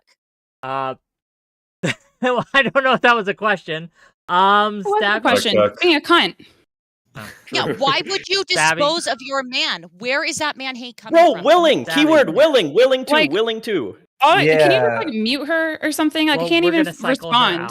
We're gonna what? Yeah, I'm cycling out right after this. I want to address something she said. First of all, I was the one that was addressed, and I was the one that got cursed out. So you might want to wait a minute or two. Okay, so in any case, basically, there are just things that are attractive in men: being physically strong and being capable of ending an aggressor's life. That's it. Would I throw my baby son in the way of a bear? That's honestly retarded. I don't know how you get from point A to point B. Also, I'm pregnant. I don't know anyone else who's married and pregnant on this panel. So maybe that's why you're so dysfunctional and online calling into a panel right now. Maybe you just suck. You dumb cunt. I have kids. Okay. So the point remains. Oh, I'm sorry for them, because their mom is nuts.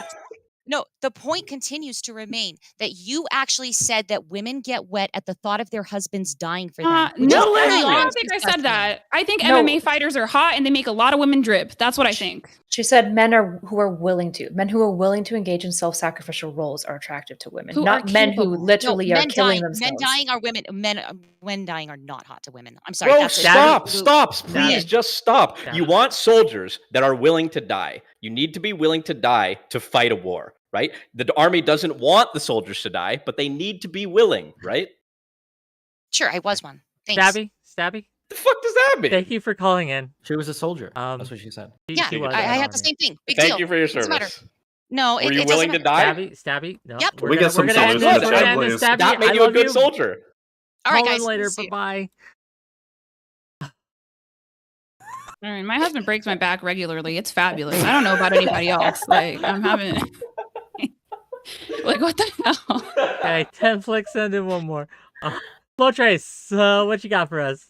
Hi, Wick. Well, I actually think there's a bit of a stronger argument to Steel Man Savvy's position, but that's not why I called in. I wanted to ask, I guess this is more of an open question. Listen, let me get my question out first before I steal Man's one I don't even necessarily agree with. There was a lot of discussion in this panel, and I think conscious content sort of got at it a little bit, just a little bit ago. When we talk about feminine traits versus masculine traits, there seems to be some disagreement about what those are, but there also seems to be some disagreement about what those ought be. And I'm just curious if, I guess, Destiny or anyone else here that has a stronger position about how we ought use those traits. How do you sort of make that determination as to what something is or isn't, whether or not something is or isn't feminine, and how does that play into sort of a prescriptive question of how we as a society ought view those things? Okay, here's how I view things. Okay, it's a high value male that makes a fuck ton of money and has his whole life put together. Okay, this is how I view things. 95% of what we are should be shared between men and women. We should be confident. We should be emotionally stable. We should be hygienic. We should be able to live our lives in an independent, assertive fashion where we are navigating the world as confident, strong people. That's like 95% of people. Now, there are some sex differences between male bodies and female bodies, and I think from there, we can get some additional spice. So men tend to be taller and tend to be stronger than women. So when women look at men, those are traits that they don't necessarily have, and the more they get exaggerated, sometimes the more fun and attractive that is, right? Having a guy that has fucking huge python arms or is like fucking 6'2", it's really hot because men tend to be tall, and that's an exaggerated trait. Having a woman that's like 5'1", or having a woman that has big boobs or exaggerated hips can be fun because those are like feminine features and those are cool exaggerations. I just think it's weird when people hyper fixate on these minor differences that we have between each other rather than like the massive similarities that we all share and try to make those the defining features for how we choose mates. That's how I feel. Any Good other? answer. Like, I don't. What's wrong with masculinity and femininity and wanting these things in the opposite sex? Like, why is this? I don't think there's anything wrong with it. I think it's weird to No, gender. no. I'm not. I'm just asking the question. This isn't like about you or anything like that. I'm just like, what's up with the demonization of that? I'm genuinely because I think a long time with perplexed. it, because along with the wanting masculine and feminine things, people start. I think we had it happen a lot in this conversation. People will just gender the weirdest things. Like people are like, oh, I want a confident man that doesn't cry. Like I think most people want confident women that don't cry. Or even when you say like you mentioned earlier that like emotional dysregulation can be attractive to a woman. I think in a very fetishized like BPD sense that's true. But then when you want to understand the next thing, like people like women get a pass because of their hormone cycle, that is absolutely not true. I think that they do. Like I legitimately think that they do. I don't condone it, but I think that's what happens. No, I think men are driven crazy by women when they're being emotional at PMS times. I don't think any man finds that attractive or any man wants that or whatever. Like I think that but just because it's not desirable, just because it's not desirable doesn't mean it's not feminine or masculine, right? Sure, but I think the problem is people are trying to gender too many things that like most people should share qualities of. Hold on. Okay. So about the crying thing, like I just think that women on average cry more.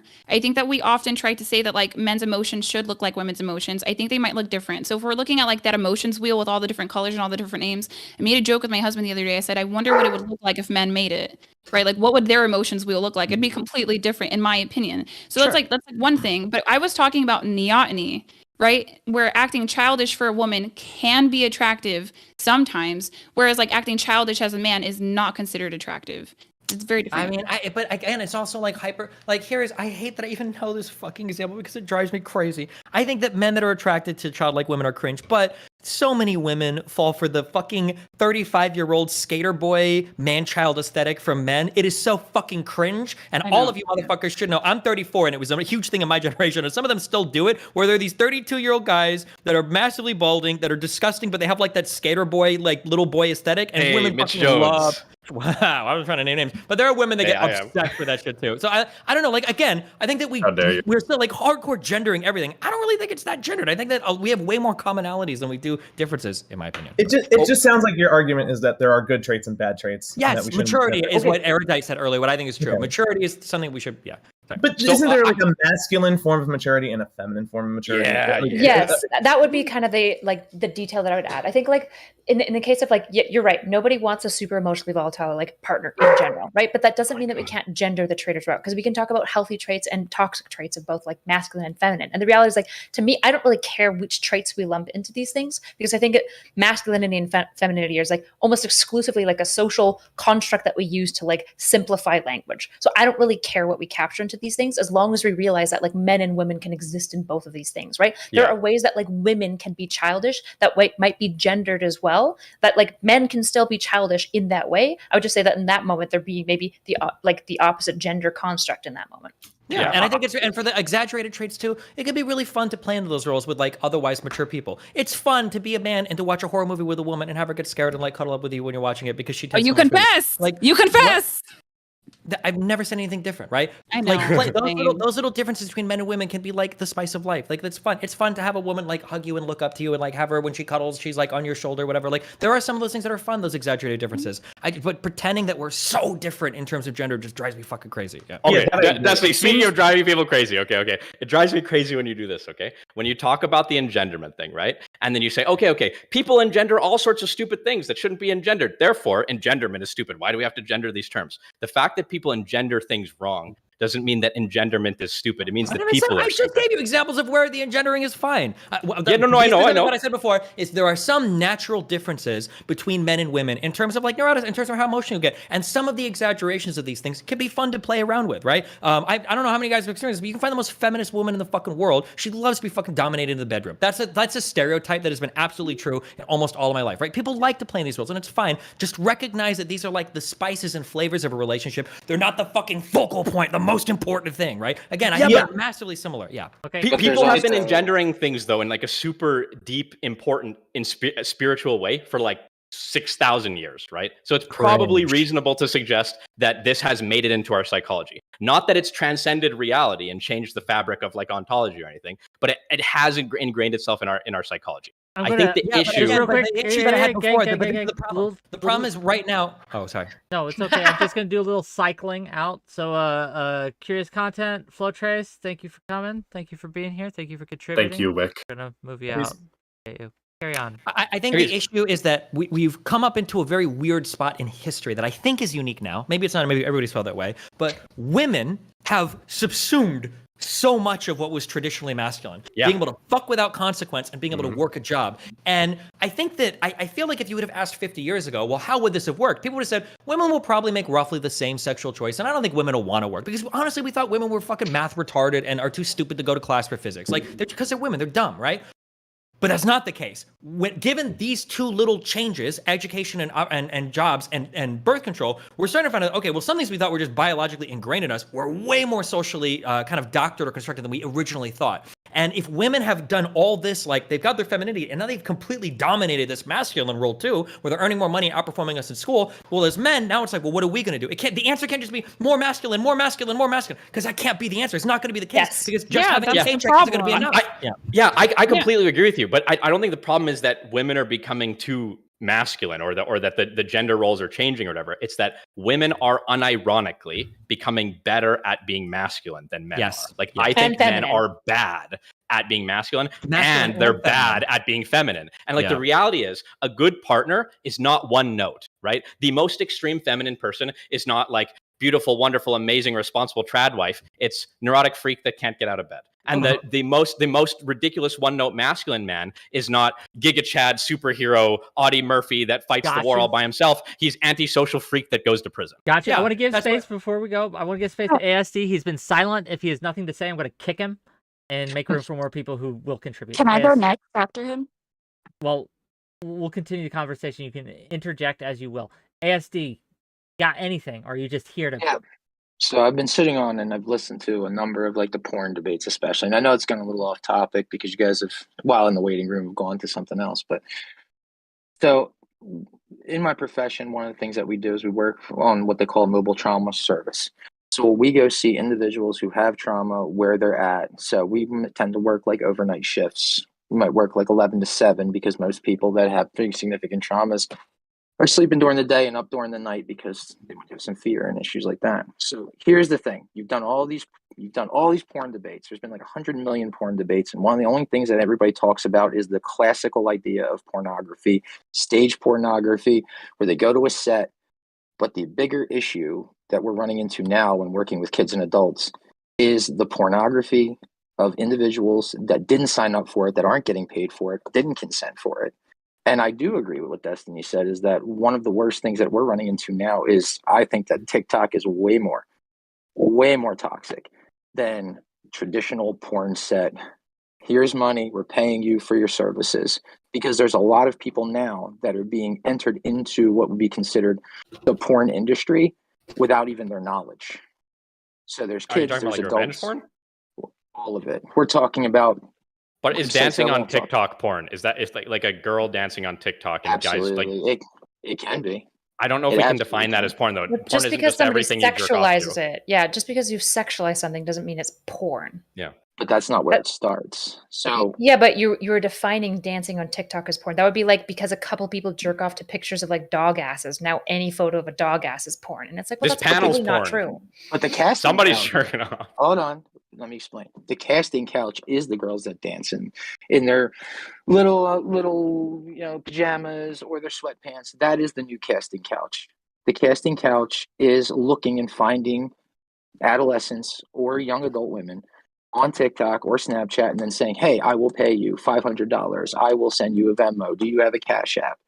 And that's the new casting couch. And then they take those individuals and then they recycle those pictures onto image boards.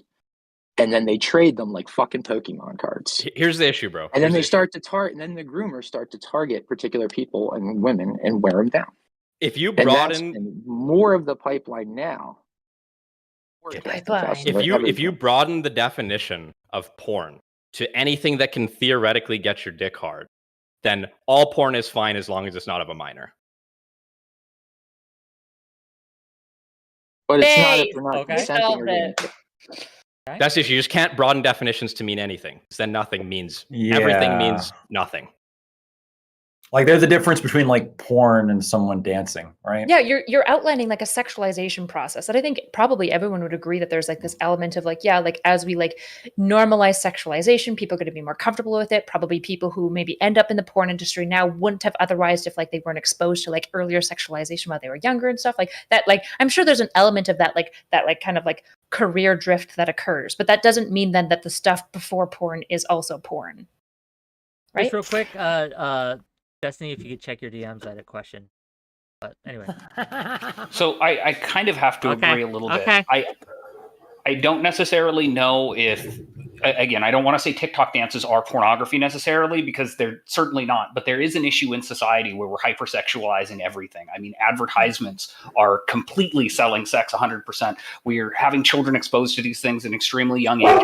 Children are going and emulating sexualized dance moves to try to like put something out there, and again, I don't want to say something like we can't or we have to outlaw all pornography like some people were trying to say earlier, but we do need to have a societal focus on, hey, we're hyper over sexualizing absolutely everything, and people are getting hurt as a result of this. Our children are watching these things, they're growing up with these influences, and then they're becoming incomplete adults that aren't capable of functioning in normal society anymore because they've got this weird social media brain concept that's kind of infected them from a young age. That's true. All these men are for the streets, bro. They got to stop fucking sexualizing everything. They got to stop beating it. It's wrong. I do tend to agree with you on that. I mean, again, guys at some point are forgetting completely how to interact with people because they don't know what normal social interactions are. We've had a number of people come on here and say things like, well, if you're tall and you need to be a giant person in order to get anybody's attention, and it simply isn't the case. I mean, that's not how social interactions work. Okay, I don't think anybody's saying that you got to be tall and ripped to get attention. I get what the point is. And it's weird that it's just like being said, and it was kind of said a lot by everybody before, and just people didn't like address it. What we're saying is that it matters, right? Like being tall, being ripped, being wealthy, like being charismatic. These are all factors that go into like you being an attractive person, and especially an attractive man. And you can say things like, "Well, these are human traits. These aren't like masculine traits or whatever." But to me, that almost feels like, going to like a diabetic person and saying like, or a diabetic person comes to you and says like, oh, I need insulin. And your response is like, well, everybody needs insulin. Well, yeah, I guess that's true. But this person is like having an insulin deficiency. This person is having like a crisis where they don't know where they're having a difficulty like fitting into the world right now. And they especially need like help with this because it's like the role that they like, because of biological reasons, are somewhat predestined to fill, require these characteristics more so than a woman does. So I don't understand. Like, it's not an argument to me when I'm like, I think the bother thing was a good thing that was said by Stabby. The dog thing was a cope. But I think the red pill has a problem when it comes to like its intent in terms of like getting men to be sort of like sex crazed, like animals. But if they're saying go to the gym and like become like a successful person in your career, what the fuck's wrong with that? Like, why can't that be the standard that we push for? Just real quick, I'm going to do some cycling. Okay, so SD, thank you for your contribution. Move you out. I'll take the lack of response as a win, personally. Wait, the reason why that advice itself is really bad is because kind of what Stabby pointed out is that just being masculine is typically insufficient for most long-term relationships. Just being masculine will get you sex a lot of the time, but a lot of women are interested in settling with long-term relationships with men who have both feminine and masculine traits, just like a lot of men are to some degree looking for the same in a female partner. So the issue with giving men the advice of just be more masculine, it's only 50% of the pie. You're just underserving them by saying, especially because in these circles, they say just be masculine and being feminine is bad. That's the problem in these cases. So if we started a circle that removed the word just and says be more masculine, like fulfill these like expectations, then is it okay? I'd say I'm not saying being nice is like being nice is important. Yeah. If there's three buckets that men need to fill, where it's masculinity, femininity, and maturity, the one thing they need to focus on is probably maturity. Next is probably femininity, and then next is probably some level of femininity. Oh my giga Chad, yeah, like, true. Being able to have conversations with people, being able to be emotionally available to people, because you're probably already taller than her, you're probably already stronger than her, you're already fitting like most of those things. The idea that just becoming more masculine is going to fix some shy, unconfident, unsuccessful dude's life. Like, I'm sorry, but like an auto mechanic that goes to the the gym and is otherwise an asshole is not going to start to fucking lay a whole bunch of like high quality fucking women. It's not going to happen. All of these marriages that end in divorce, right? It's not the most common thing that you hear the wife go basically, yeah, I mean, his dick game got weak after 15 years. It's like, he stopped listening to me. He stopped telling me I'm pretty. You know, he wouldn't dress himself anymore. Like, he didn't try. Oh, okay. Of course, I believe you that they say that, and I believe you that this is going to be like some aspect of this. I'm not even disagreeing that's going to be an element here. Now, would I consider that to be like femininity? I also don't really like the idea that like the focus here is to just get laid as much as possible. That's not why I think these prescriptions should be made. And again, and in addition to that, it's not just like being stronger compared to her, being taller compared to her. It's about like constant self-improvement, getting stronger, achieving more financial success, and to some extent, being stronger and being like more successful than other men. It's not just necessarily like being better than her. Part of it is trying to improve. Now, if you can't make it, that's not. Well, like, what do you think is like as a character is like more important? Like somebody who's constantly trying to self-improve. Listen how you even set that up. Being better than other men. Like, you're setting this up like it's a fucking like race or competition between other people. There is a competition in the sexual marketplace. Of course there is. Fundamentally, the ideology you're selling is going to fail 90% of listeners because not everybody can be a winner in every metric. Yes, right? and it's the same thing with like the economic market. But what we do is we encourage people who are currently out of work and not being successful to like go and work on yourself, try to get a job, try to do this. So are some people going to fail? Of course, right? But the moment that somebody shifts from like, okay, I need to improve myself in order to like achieve greater success here, and shifts towards this, well, there's nothing I can do about it, right? You just changed from like a up and coming person to an incel, right? I think what you just described there is exactly the whole problem. Women are not like the economic market, right? That's what the red pill gets twisted. What the economic market wants It's not women, it's sexuality. Okay, well, I'm going to say women. So what the economic market wants from you is it wants you to be better than anyone on the goddamn planet at one thing. It wants specialization. What women want is for you to be just good enough here, and just good enough there, and just good enough here, just tall enough, just a big enough dick, make just enough money, yada, yada, yada. It's all these prerequisites. It totally is. No. That's why. No, wait. Let me address this particularly because there's a hyper-specific industries in which super specialization can be important in like the economy. Sure, there's plenty of jobs in which having a number of skills is going to be critically important. In the same way that for any kind of social relationship or like romantic relationship, there's going to be women who want like one specific thing. Like, oh, I don't care about these other things as much. I want like this person to be specialized. And you also that's like 5%. could have somebody. Sure, I don't know what the percentages are. All I'm saying is that it has the same dynamics as a marketplace. In that, like when you're not being successful, like the intention should be to improve yourself and to become more competitive in the marketplace, as opposed to just like be okay with mediocrity and like to fall into this slime pond scum. Can I pose you a hypothetical? Do you think, so if we've got the 3 pots that we've all agreed on, and most guys, like Destiny said, are probably a 5 out of 10 of masculinity because there's a good chance that they're stronger than her just by merit of testosterone. There's a good chance that he's taller than her, right? So he's like a 5 out of 10, and he's probably likely out-earning her, especially if they're in the similar education level, right? So let's assume he's got a 5 out of 10 on masculinity. He's got a 1 out of 10 on femininity, and he's got like a 2 out of 10 on maturity. The issue with like law of diminishing returns is your advice says get your 5 to a 7 in masculinity.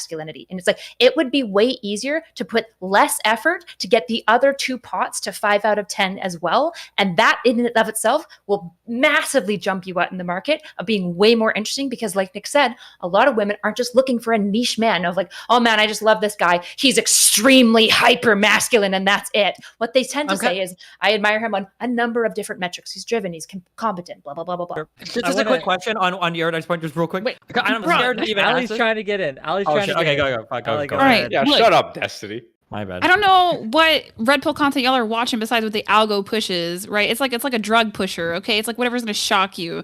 Obviously, that doesn't have a lot of, helpful things for men. But like what the red pill does push as well is game. And nobody brought up game. Okay, that's social skills. That's social couth because there's a broke fat man right now somewhere in America probably running a rotation. Like they exist. And the red pill does talk about that. The other thing too is like we have women that always want to talk about like, oh, I want a masculine man, but I want him to be gentle.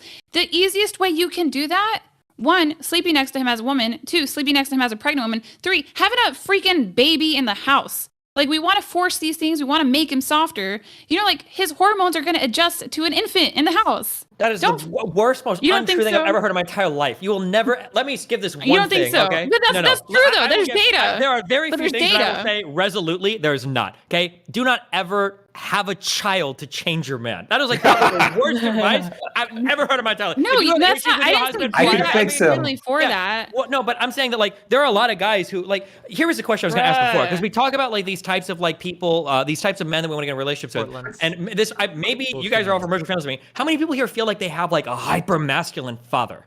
Do people feel like their fathers are like ultra hyper masculine? Is that like my dad like did like Air Force stuff? He's like, okay. Yeah. Here's the problem, though. In a bad way, yeah. I was It's like, not in a a good bad thing way. that he's It wasn't good. I would like to like just be able to talk and like not be straw man every fucking 5 minutes. Okay. I feel so like for like, at least, hey, go for it. Hey, okay. Like objectively, a baby does reduce a man's testosterone. And it's not like you have the baby to change the man. You have the baby because it's the next logical step in the relationship and you both feel comfortable. It's just that a lot of women complain about attracting these masculine men and he's like way too tough. And it's like if you just followed the natural course of your relationship and you didn't overthink everything, then you would see that softness come through almost immediately. A lot of the women that I know that are married who end up, reproducing, having children or just being pregnant, they see a weird change in their husband, but a lot of us are simply just not having babies to see this other side of masculinity. I mean, if it just was happening, it would be apparent. But I think there's just so many childless people out here that's presenting an issue. I think you're right, Ali, in a big way, and wrong, I feel like at least wrong in a small way. Like, so I think every good guy, regardless of how messy his life is, will adjust, right? He's going to do what he needs to do when the time arises. He's going to be a father when he has a son, right? But that doesn't explain all the what the fuck do you cook? What's the little term? Will, are you just here to cook? Like, did you just come on here to cook?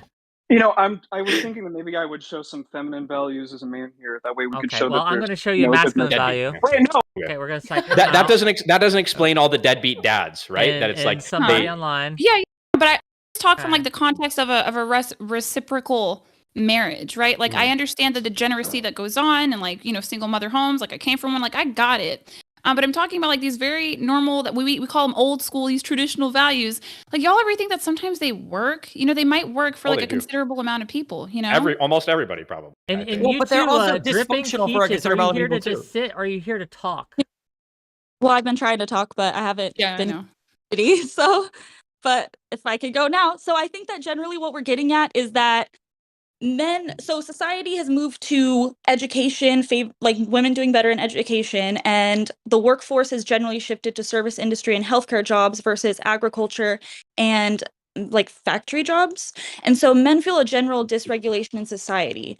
And I've been thinking about solutions. Like I know there's individual solutions, but what can we do systematically? And I was thinking, at least and I'm going to say affirmative action. I know it sounds cringe. I'm talking when it first happened, not present day affirmative action. Not present day. Present day is trash. But in terms of what affirmative action did for women in education in its first, let's say, 20 years, maybe we can do that for men in education, and then they can get degrees or, I don't know, find a place in society, get the income to compete with women, and then build families, and then we're all happy again. I think the issue there, though, is it's the problem isn't that men aren't getting into university. It's that they go to university, fall apart, and don't graduate. I also think that part of that is that the structure of education has always been tailored. Feminine. Exactly. I'll agree with that. What we do about that, I don't know. I mean, really, you just restructure all of education and you could make masculine education that suits men and women that tend to be more masculine, and the same for women. But I mean, that just would be a lot of work. So I don't know how you would approach that. But I think that's an interesting concept that did work for a good period of time for women that maybe could be used for men. But I also think that a lot of men would be like, well, that's a woman thing to say, and men don't operate that way or wouldn't feel good about having, like, I feel like maybe men would see affirmative action as a handout and not feel good about that as an avenue for them. Does that make sense? Mm-hmm. Yeah, I agree with you. Like I've had an overwhelming abundance of access to scholarships being a woman, but also being Latina. And I just don't see the same access for men. I don't know if there's like an argument against that, but I think that if there are men that fall into risk factor categories, I'd be perfectly content to like increase their access to scholarships and things like that. True. But I think the trouble though is that it's like broadly money's not the issue. broadly getting into school is not the issue. I think broadly is men just suck ass at school. They're just bad at it. And I think this like is a kind of like a kill shot to this red pill argument that like men are just so good in facts and logic, and women are stupid and silly creatures. And it's like, so then why do men just fail school all the time? Well, maybe one of the reasons is because there's like less of an emphasis on career success and more of an emphasis on like sitting at home and smoking pot. Liberal position. I mean, this isn't really it though. Like the issue is that cowards. particularly in in grade K to 6, we see that we often have like a lot of schooling that seems to cater more towards the way that like girls tend to express in learning, particularly, which is internalizing. By the time they get to high school, you should just wait till she's done talking. Great, thanks. Why don't you wait till she stops Why talking? did you bring this guy in here? What did you do? Yeah. Oh my God, there's a guy who actually is going to embarrass the shit out of all of us. We better kick out Zerka. Oh no, that's true. We do have a debate titan in here. We needed a red pill alpha Chad to balance the scale. What are you afraid of, Steve? I want to hear erudite. Shush. Okay. So the issue is that like by high school, we actually see that this flips. And in many ways, the education actually tailors a little bit more to like what we see like young men's brains are like geared for at that age and less towards girls. The problem is that like by that time, the damage is done, right? A lot of like really important like relationships to education and to the world is formed in like these really early formative years. So a lot of men like hate school by the time they're getting into like grades 6, 7, and 8 because of like the way that we characterize our classrooms. You say a lot of men hate school, but did you know that most ADHD is triggered because at 4 p.m. a child goes home to an abusive home where their parents are arguing, and it immediately triggers their psyche to being very erratic. It's not just, oh, I was born with ADHD. It's your dumb liberal institutions that actually don't address the problems. The problems are from home, but you guys want to play parent. You dumb liberals want to play parent. And look, what did that get you? The highest depression suicide rate in history? Your progressive retard rainbow flag experiment? It turns out it's not working. So you're just like spending time trying to save lives. You're failing miserably. Good contribution. All right, Erudite, cook them on the ADHD research. Let's go. I mean, like, think about it. I don't know. Look at the cast. Look at the cast. Look at that guy in the fucking. Look at this guy, Nick. Nick looks like he's soulless, like a zombie. What do you mean? I look just like you, Zerka. What are you talking about? We're literally spitting images of each other. Only I'm 5'6" and you're 6'3". Yeah, but you're 5'6" because you're further away from God. No, I'm 5'6" because I'm further away from the equator. There's too much gravity up here in Canada. I mean, think about what you guys are saying. You really want to blame every institution. I'm not on your side where it's like, oh, this is crazy. The only problem you have with anxiety and depression is separation from church and state. And you know it. That's why Alcoholics Anonymous, they don't tell you, hey, let's science you. They say you need a higher purpose before you kill yourself.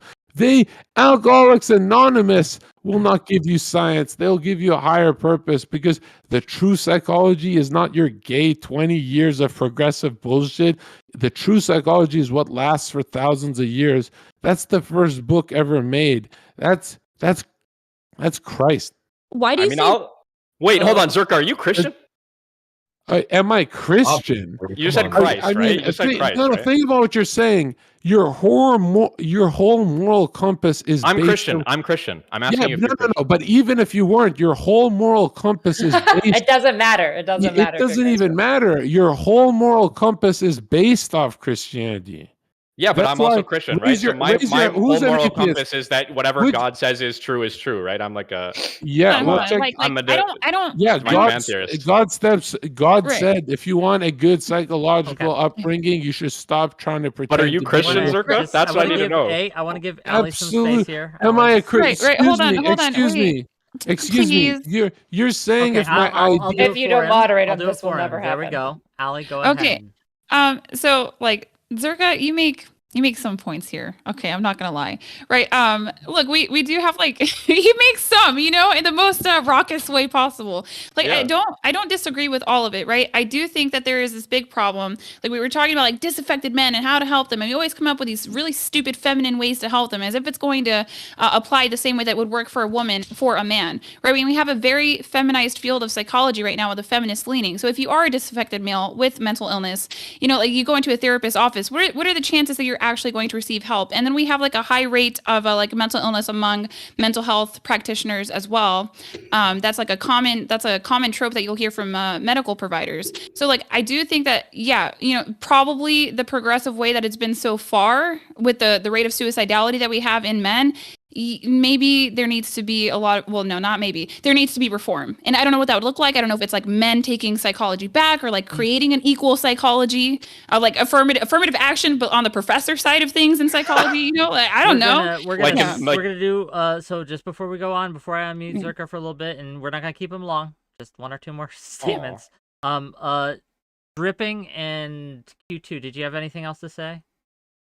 Oh, you can cycle me out. Okay. Well, thank you for coming, by the way. Yeah, thank you. So when you say, when you say affirmative action for professors, you mean like making room for conservative professors, I'm guessing. You little coward bitch. I'm just You can't handle a debate. Press the button faster. Press the button faster. Real quick. Zerka, do you have anything productive? Hold on. Did I not provide? I didn't provide value. You did. Some type of value, yeah. I think so. You know, you made a good argument you guys against sounded masculinity. without me.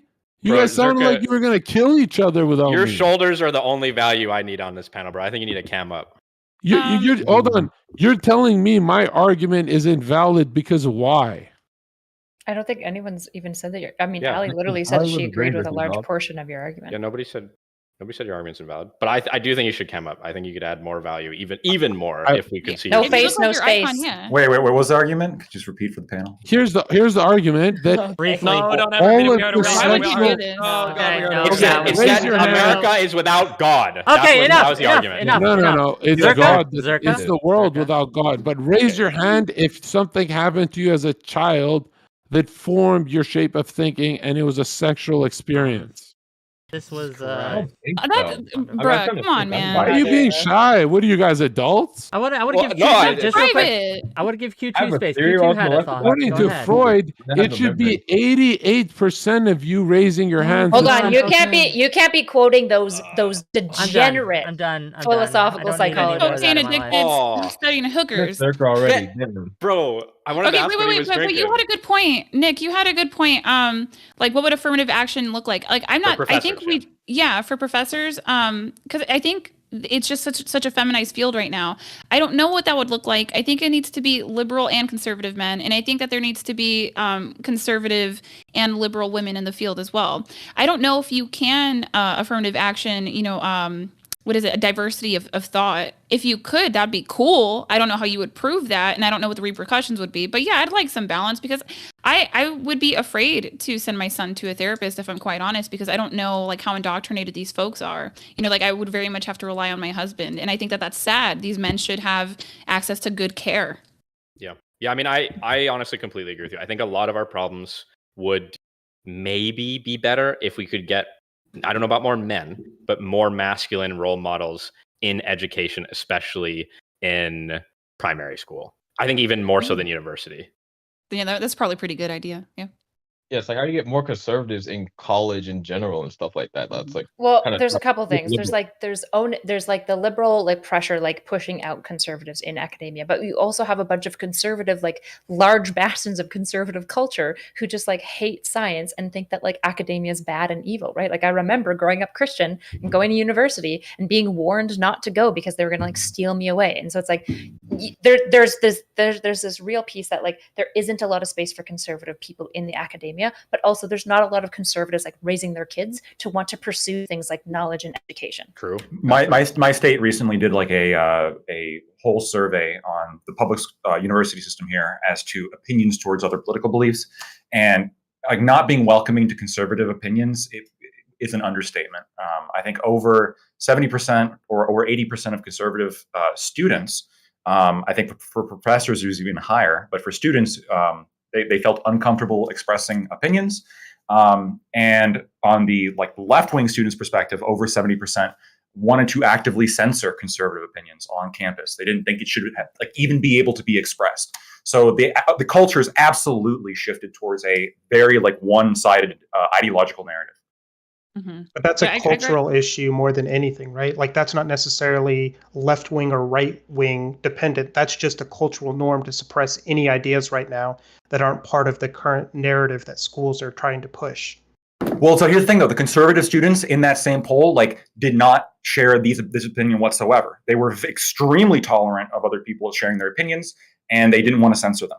Right? Sure, but the issue is oftentimes when you're the minority experiencing the oppression, you're going to feel more and more like oppression is bad. The issue is when we had reverse situations where we had a lot more conservatives in power, a lot more conservatives in education facilities, they were actively trying to suppress counter ideas. This is why in many ways people tried to push Christians out of school and public education for kids, because Christians were extremely pushing.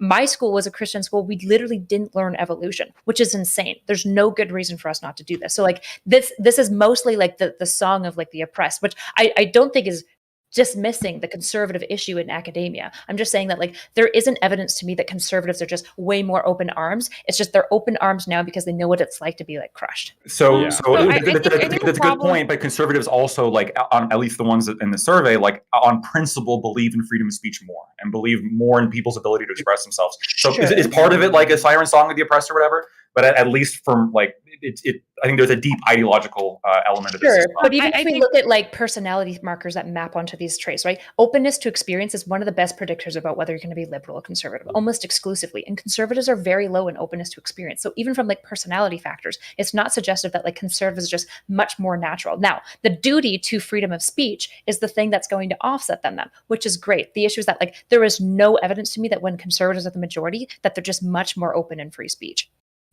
So I don't even think conservatives are for free speech. I know that they like to pontificate that, but I just haven't really seen true evidence of that. I think in some aspects, I think conservatives would like to pull back, because people forget this. You used to not even be able to curse on public radio. That was the conservative position. It's only recently that it's had to flip, where the liberals were censoring speech, so conservatives are now we're free speech. I don't think that's true. What I think conservatives get frustrated about with the pushback on the left, they're well, if you want academia to be more in your favor, then you guys need to flood the schools. It is so hard to sit there and just be a public whipping post in academia if you're verbal, if you're extroverted, and you share your thoughts. I just graduated last year. I went to school in the Midwest, y'all. 76% white county. And just because I was a conservative Latina and I was in the military, I was having weekly panic attacks on campus. That is how angry these folks are. And Gen Z is not, I don't know how old you guys are on this panel. Gen Z is not like the students of student past, okay? These people will shout at you if you say empirical data or truths that are not political leaning at all that they don't like. And that happened to me. And it's you got me all the way messed up. You're a whole white liberal telling me how to be brown. Okay. It's weird. So I just think it's not right. Or it might not be fair, and life isn't fair. That's fine to say well, conservatives need to take back academia. Why would we? Maybe it's better if we just try to pursue things in the private sector. Cause I would not recommend for conservatives to go to college if they're going to be extroverted and share their thoughts, unless you can just great rocket. I don't think conservatives ever could take back it. Oh yeah, Destiny, thanks for coming. Thanks for coming by. We'll go for another hour or so, gang, if you want. But probably everyone's gonna want to go now. But I still want you all here. Wick, have faith in yourself, man. Oh, we're here for you too.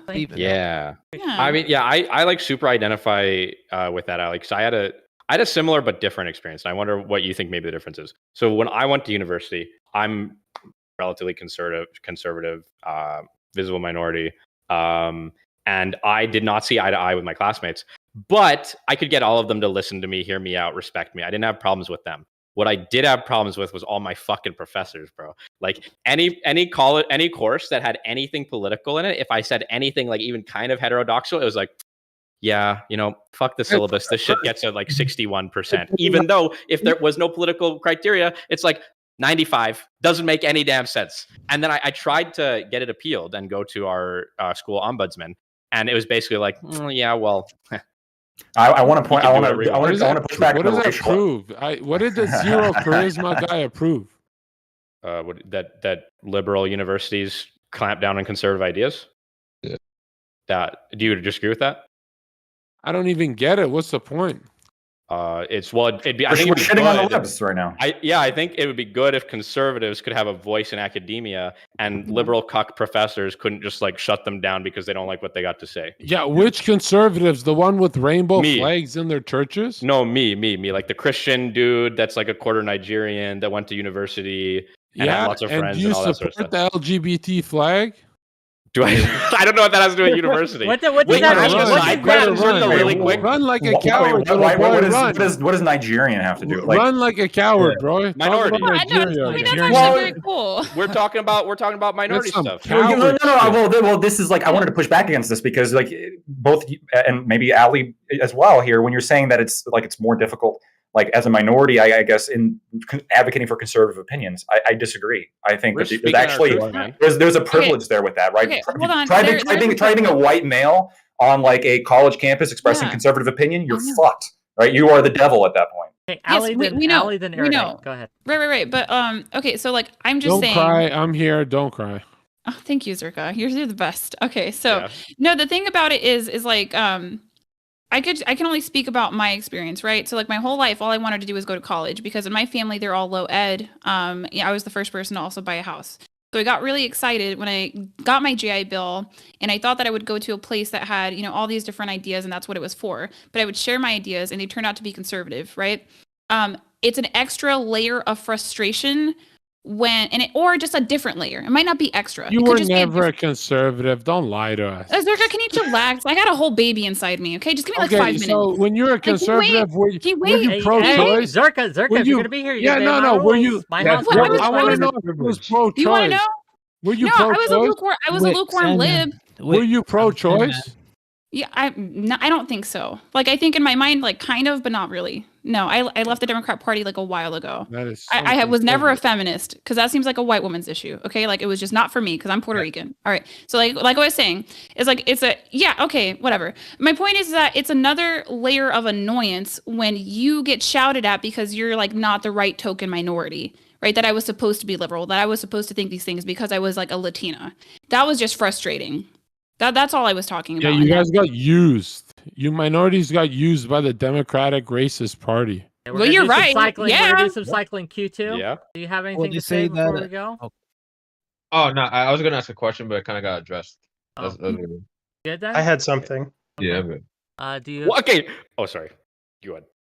So I don't know that conservatives can ever take over college again, just because like their whole base is illiberal, right? Like they historically are right-leaning people. They like the hierarchy of things. They like to force what they think should be done. College is supposed to be a liberal place. If you have illiberal people dominating that liberal place, they're necessarily going to structure it in what they think is right. And it's going to push out against people like being able to argue ideas. This is historical revisionism. How are the great scholars of mainstream media like Jordan Peterson, Muhammad Hijab, and Ali Dawah, how are they taking over academia? Because outliers always exist and they don't take it over. But it's not just outliers, right? Like not this even is historical conservative. revisionism. Jordan Peterson is a liberal. Everybody forgets this. I don't know why. Maybe not anymore. I agree with that. But the pendulum doesn't just swing into your satanic side forever. So when do you think conservatives dominated education? Because you can look back at the studies that the United States government did as far back as the 40s and 50s, where even then they were not the majority. Bro, modern society has been on for 4,000 years. You know what's funny? When conservatives dominated, we each had houses for $50,000. You're not wrong. You're not wrong. But they didn't dominate the college back then, right? Yeah, why? Well, why would they? They were tradesmen. Well, exactly. So then your prescription is to allow them to be dominated by the left because we had cheaper houses, right? I actually enjoy the left dominating academia because we love to see you retards in debt. Bro, okay, Zerka, this one's dumb. Okay, I'm with you. I think academia is for the birds. I think it's feminine. I think it's cringe. Okay, I think men should work with the sweat of the brow or whatever. Both my brothers. Yo, stop, real quick. Stop. No. You know what isn't cringe? You know what isn't cringe? Stop. Everyone stop. You know what isn't cringe? If you're watching on YouTube, like and subscribe to the channel. If you're liking this content, fucking give me money. Get some super chats going. That's what's not cringe. That's how you show support Okay, carry on. No, don't discourage men I'm from gonna like. at my server. We're gonna come flood like this place because you haven't kicked me out. Yeah, Bro, I'm being hyperbolic, Lactoid. Don't jump too much. I'm just trying to speak to the I know. I'm just saying, like men should be encouraged to do this because education is one of the greatest sources of power. So No, it's not. If education was the greatest source of power, then it wouldn't be a 10, 20-year trend. The Bible is the greatest source of power. What do you Bible? mean 10, 20 Wait, but hold on. For most of modern history, all of academia, all of intelligentsia has been the church, right? Like all of the scholars for the last 2,000 years were priests. Sure, look at the 1980s. I don't want you to Apparently- check. If I can finish all the way, I'll debunk you. In the 1980s, it turns out that only 1% of scientific journals were allowed to be published because 70% was owned by Kellogg's. That's why they got you guys to stop eating bacon and eggs and switched it to cereal. And now you guys are so obese, you can't even wipe your own asses. You guys get raped by capitalism and you defend it like dogs. But that's 40 If you're years. not looking at anybody on What are you? Azzy, go ahead. Azzy, why don't you connect the dots? Why don't you connect the dots of what I am? I'm a fucking. You gotta let him respond. You gotta let him think. Okay, I'll mute you and I'll help you. Azzy, go ahead. Yo, last time they cut me off like intensely. Okay, I understand they cut you off. Go. This time, be masculine. yeah, like Preach. I just want to know that the conservatives of today aren't the conservatives of yesterday. I feel like at least within the past 2 decades, we had no issue with going to college. College debt was just a means to an end, right? And then a lot of us took on that debt, opened up businesses, had side hustles. We did a lot of things with that education. I know this fear of being indoctrinated. You were being indoctrinated since elementary school. You were being indoctrinated from your television. I'm very against this idea that conservatives have to stay out of mainstream media or mainstream education because they're afraid of ideas or listening to ideas and not being able to speak. I'm going to psycho Royal. Royal, thanks for coming. Well, but they're not just afraid, though, right? They get clapped on. No, they're afraid. But it's both, right? Like even they're like, afraid because they get clapped on. They do get clapped on. The issue is that like now they're singing the song, like Zerka and like other people on like Rumble now sing the song of avoid institutions, avoid mainstream. Let's just do our own thing. And the problem is that like it's not very successful. It's like not accruing the wealth nearly to the degree that they're like wanting it to. These like new social media platforms, even Rumble is starting to get like sanitized because it turns out that like most of the main thing driving like the aggressive liberal sanitization was just businesses all along, right? When many businesses are often conservative in nature. Absolutely. This is absolutely the case. That's completely wrong. When you look businesses won't even give advertising. Can I answer the fucking retard lady? You're not fam. Can I answer the retard lady in peace, man? No, because you're gonna say something. I would love for him to answer. If he can talk crazy, why can't I talk crazy? I think she said it's all profit. She said it's all profit driven. Zerka, you said the Bible is the most important thing. Be slow to speak and quick to listen, bro. Yeah, I don't give a fuck about that part. Listen. So this man is picking and choosing. You're like a pick me conservative, man. What's going on? Yeah. I'm not I know I look it. I'm not a saint, bro. And I don't turn the other cheek. Okay, I've never in my life turned the other cheek. I knock people the fuck out in public. Listen to me. She just said. What did she say? Okay, wow. What a wonderful comment. What a wonderful contribution. What a wonderful contribution. Okay, so like women if you got him, gang. Cams if you got him. Go ahead. Allie, go ahead. Women are dominating HR, right? And like that's the domination of corporate culture, and that's the dominant culture of the United States right now. So I understand what she's saying, where she's saying like, look, you know, like this. I don't know what exactly your point at the end of it was, but we can't stop it. Let's just reword it. It's corporatism. I'll give it to you, but be honest. Say depressed, suicidal women are dominating HR. I don't disagree, fam. I would say anxious, lonely women, not usually depressed. Suicidal. Yeah, why don't you do that? Why don't you do that? Why do you champion their retard lifestyles? They make us for money to pay bills. They make us. Right, but you should care about them too, right? She does. That's what Allie's talking about all the time. Women not living traditional values, not doing what makes them happy. That's like her shtick, bro.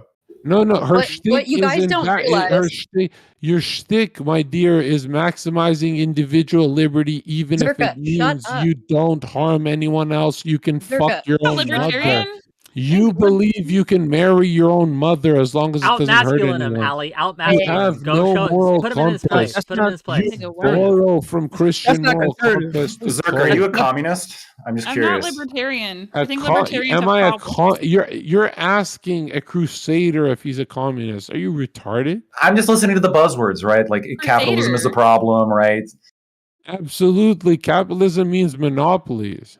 Listen, Zerka, I think I get the problem here. I think there's not enough use in the world. Okay, listen to me. Okay, so I think the right wing is full of too many Nick Fuenteses and not enough John Zerkas. Okay, we got too many. No, the thin, right wing. Listen. Right Hold on. Give me 2 seconds, bro. 2 seconds, bro. We got too many thin-necked, emasculate, glass-jawed men trying to lead the conservative party, right? Okay, too many of them on the right. We need pathetic. more. We need more fucking hot-blooded, beard-having, brown, thick-necked, ready to That's fight wrong. conservatives, championing wrong. all our values. That's the That's issue. Okay, wrong. Nick By Fuentes is your- running by away your from fucking metric- Antifa. If you were there, bro, if you were there at the Antifa riot, they'd all run, bro. It'd be done. It'd be No, over. if you know why you're so stupid is a professional MMA fighter's coach is out of shape. Wait, what are you talking about? Try and connect Are you the saying dots. he's you out of shape? fucking Wait, are you retard. saying Connect, that Nick is out of where shape? are you the right dots. Just connect the Those are all dots. fat people, man. A What do you- Mike, boxing, you need to connect the dots, bro. Imagine if we had 1,000 of you instead of 10 Nick Dude, Fuentes, bro. think What of it like would this. Antifa do? A What would they do? Yeah. Think of it like this: a boxing coach is Yeah. not in shape, Yeah, okay. and he still is the fucking coach. Yeah, but the coach don't get in the ring, okay? In politics, you can't be on the sideline, right? But With personal is nobody political. wants You to have get to in be the- in the ring, bro. Who wants to get in the ring without that coach, bro? Okay, so the coach in this comparison, right, with political theory is like Aristotle. We can learn and we can read and we can figure out all of our rhetoric Yeah, from well, you don't everybody have- from the fat coach on the sideline. But if You you get can in the go- ring, you bro, can you got to go be ready to Ar- duke. You can go to Aristotle and all the Somatites butt sex you want. At the end of the day, there's only one name that has all the clout in history. and it's Jesus. Christ. Wick. Okay? Jesus is bigger than your rappers. But Jesus was Jesus buff, is bro. always Jesus was a bigger. carpenter. liberal. Jesus was You fucking know, ripped. Jesus was a liberal, right? Jesus, did you say Jesus was a liberal? Jesus was not conservative. The Let's Pharisees. say remember- Can we say progressive? I would say Jesus was when progressive. I Jesus wouldn't say he told was- Mary Magdalene to stop being a skank whore, which part of liberal ideology does that fall under? I don't remember that verse. Where is that? I mean, this man a heretic. He's Wrong. paraphrasing. He's just paraphrasing.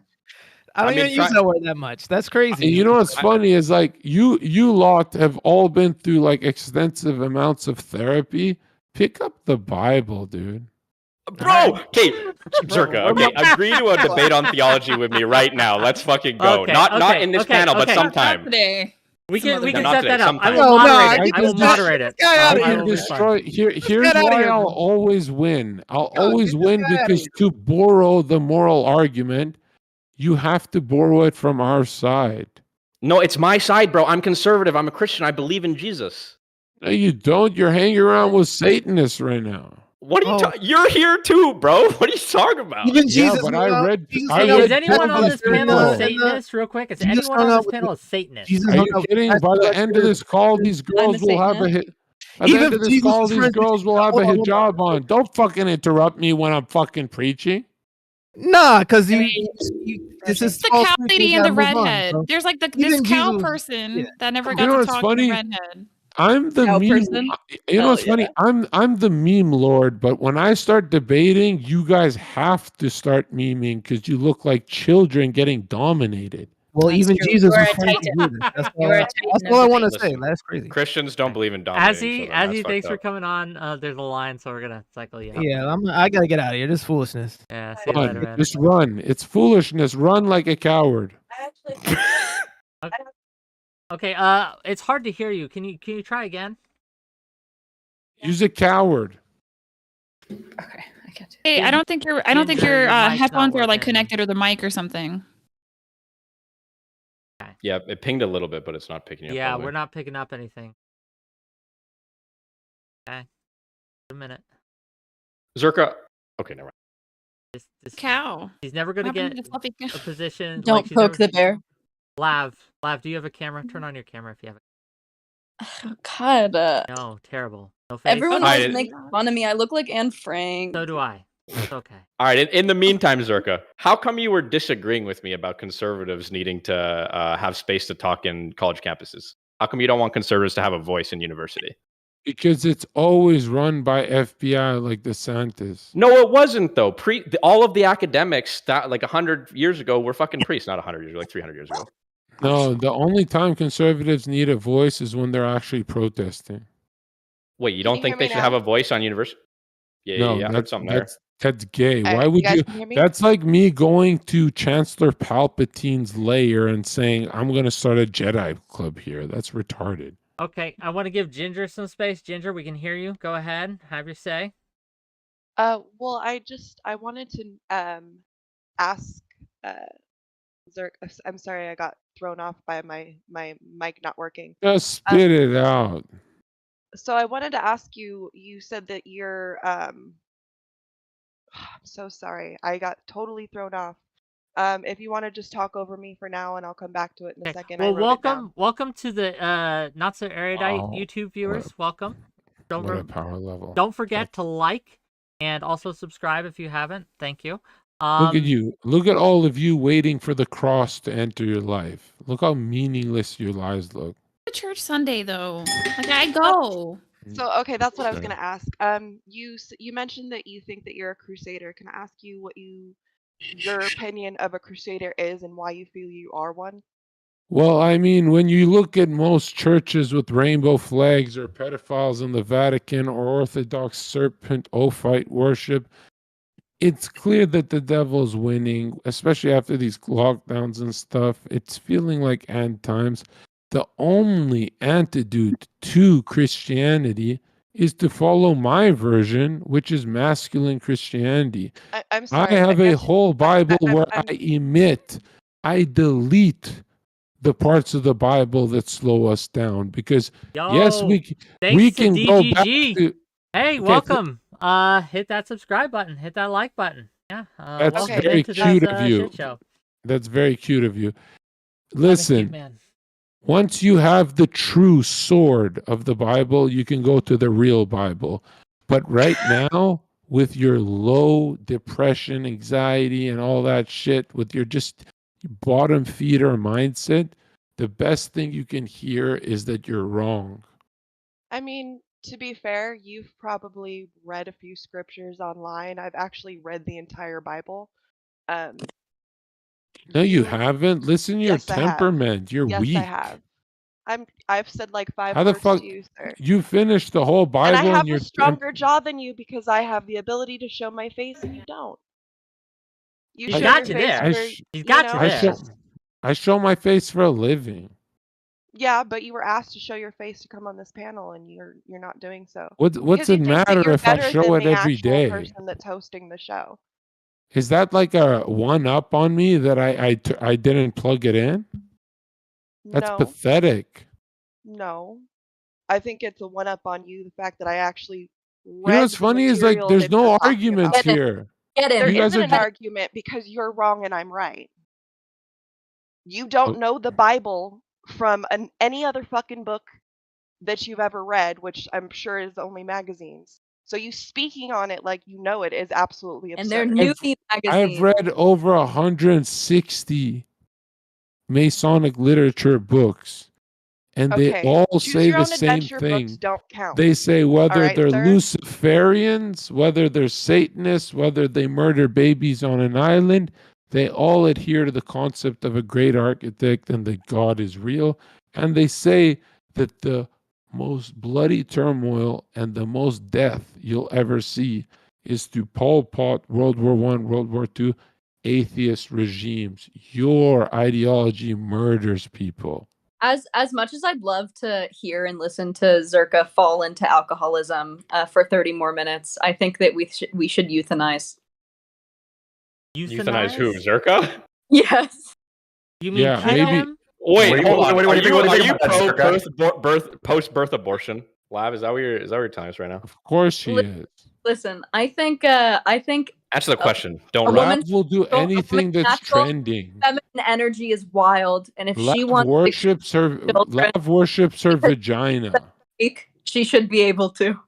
Lav, you worship your vagina, so of course you're pro post-pregnancy abortion. Post-birth abortion? Yeah, I want to hear it. I want to hear you say it, Lav. Are you post-birth abortion? Are you post-birth abortion? Yes. Circa, weren't you? What kind of a degenerate? Weren't you all over a hot tub streamer early last year? Whoa. No, that's never happened. I remember you being in a hotel room with her, and you were streaming from your hotel Say it's room not so, in the Zerka. same bed, giving Oh, her really? coffee, telling all your fans that they better be nice to her because it hurts her feelings. Remember me that being they're in the being mean to pool. her.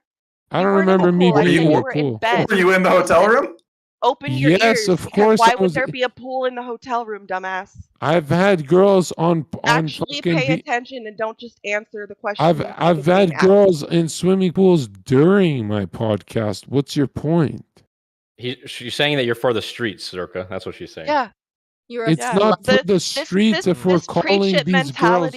I don't know. I don't know if I can have such a promiscuous man on this show. I don't know if I can have such a promiscuous man on my show. Yeah. Zerka, what value are you adding that's going to overcome this sin? How is it promiscuous if these Promiscuous girls are man. getting? How is it promiscuous if these girls? Shut the fuck up. How is it promiscuous if these girls are getting clowned like you guys right now?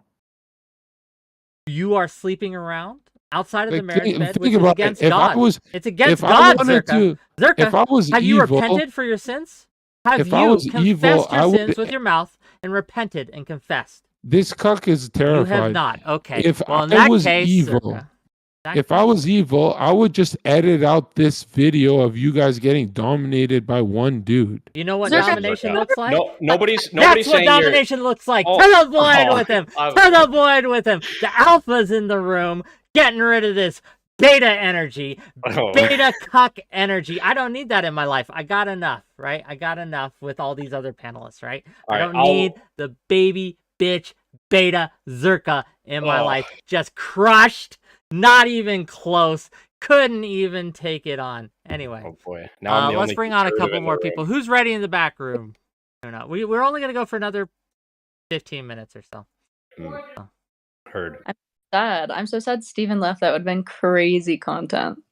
True. You can bring Can't Dr. believe- K in there. That would be Can't believe extra content. he ran. Who's ready in the back room there? Wait, is Zerka muted in the general room right now? Oh, no. Listen, Okay, let's Zerka, bring okay, I on a wanna couple ta- other guys. Let's bring on a couple other guys.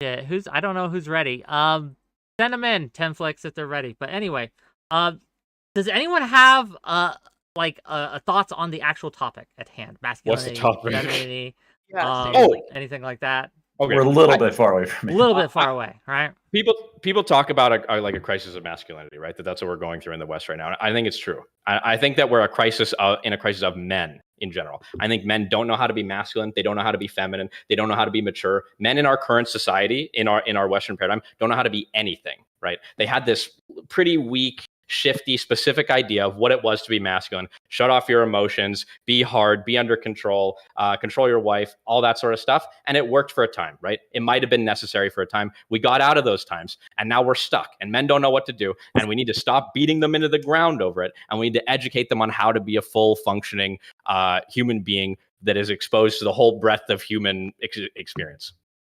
But so what's the harm though of encouraging things that are like good, like going to the gym and working out, right? That's amazing. So when I see people like go on the internet and just say like, yeah, go, work hard on your job, Okay, go to the Ace and gym. Deuce, I don't know what you're doing, but Working out. I He's don't working know, out. but- Yeah, bro, you're speaking to the choir on this one, Lactoid. I completely agree with you. Doing the gym, bettering yourself. This is the good part of the red pill. Right. But that's the part that needs to be like, so the bad needs to be like excised, right? The part where like Tate's saying like manipulate women, like that part needs to be excised. And you need to keep the good part of like, there needs to be a cultural like phenomenon where like we teach men specifically, look, like there is like a role for you in society. And like, here's the good things you can do to help achieve self-actualization. Yeah. And that's the good part of the red pill. But it's, again, like, it seems like even that is kind of seen as like, well, that's toxic. You're saying men have to be strong. Well, men should be strong. Men should be strong. Men should be competent. But so should women. Yes. So again, so should everybody, but men more so, right? Because men have unique roles within society. Yeah, absolutely. More so. I think absolutely. Just because men want strength from women, less of than all- women want strength from men, isn't proof that men. No, that's not the only. Let's give That's not the only Lav some reason. space. Let's give Lav some Lactoid, space. how masculine are you? You look like you could suck a golf ball through a garden hose, Lactoid. You are not masculine. You're looking at the crisis of masculinity, then, right? Obviously, I need more masculinity. I got to go to the gym. I got to work out. Lactoid, I'm a personal trainer. Okay, we can do the duo stream. Okay, we can get you in there. We can get you the fucking games. Yeah, all right, give me the fucking games. No, that's absolutely that's absolutely right. And then the reality is like, yeah. So it's not just that women want strength more than men want strength, right? That sort of presupposes that the entire concept here should be like us caring about what women think when we're trying to decide the right thing to do or the good thing to do to help fulfill our role in society. What I'm saying is that there's a reason why men should be strong, and it's because due to biological reasons, men are suited to take on the role as, again, the provider and the protector to an extent more so than women. And so it's more beneficial for men to be stronger than it is for women to be stronger in society. I mean, you can't possibly deny that. That's just reality. So I can kind of agree with you, right? Here's the issue. So being a provider, okay? How do you make the most money in our society now?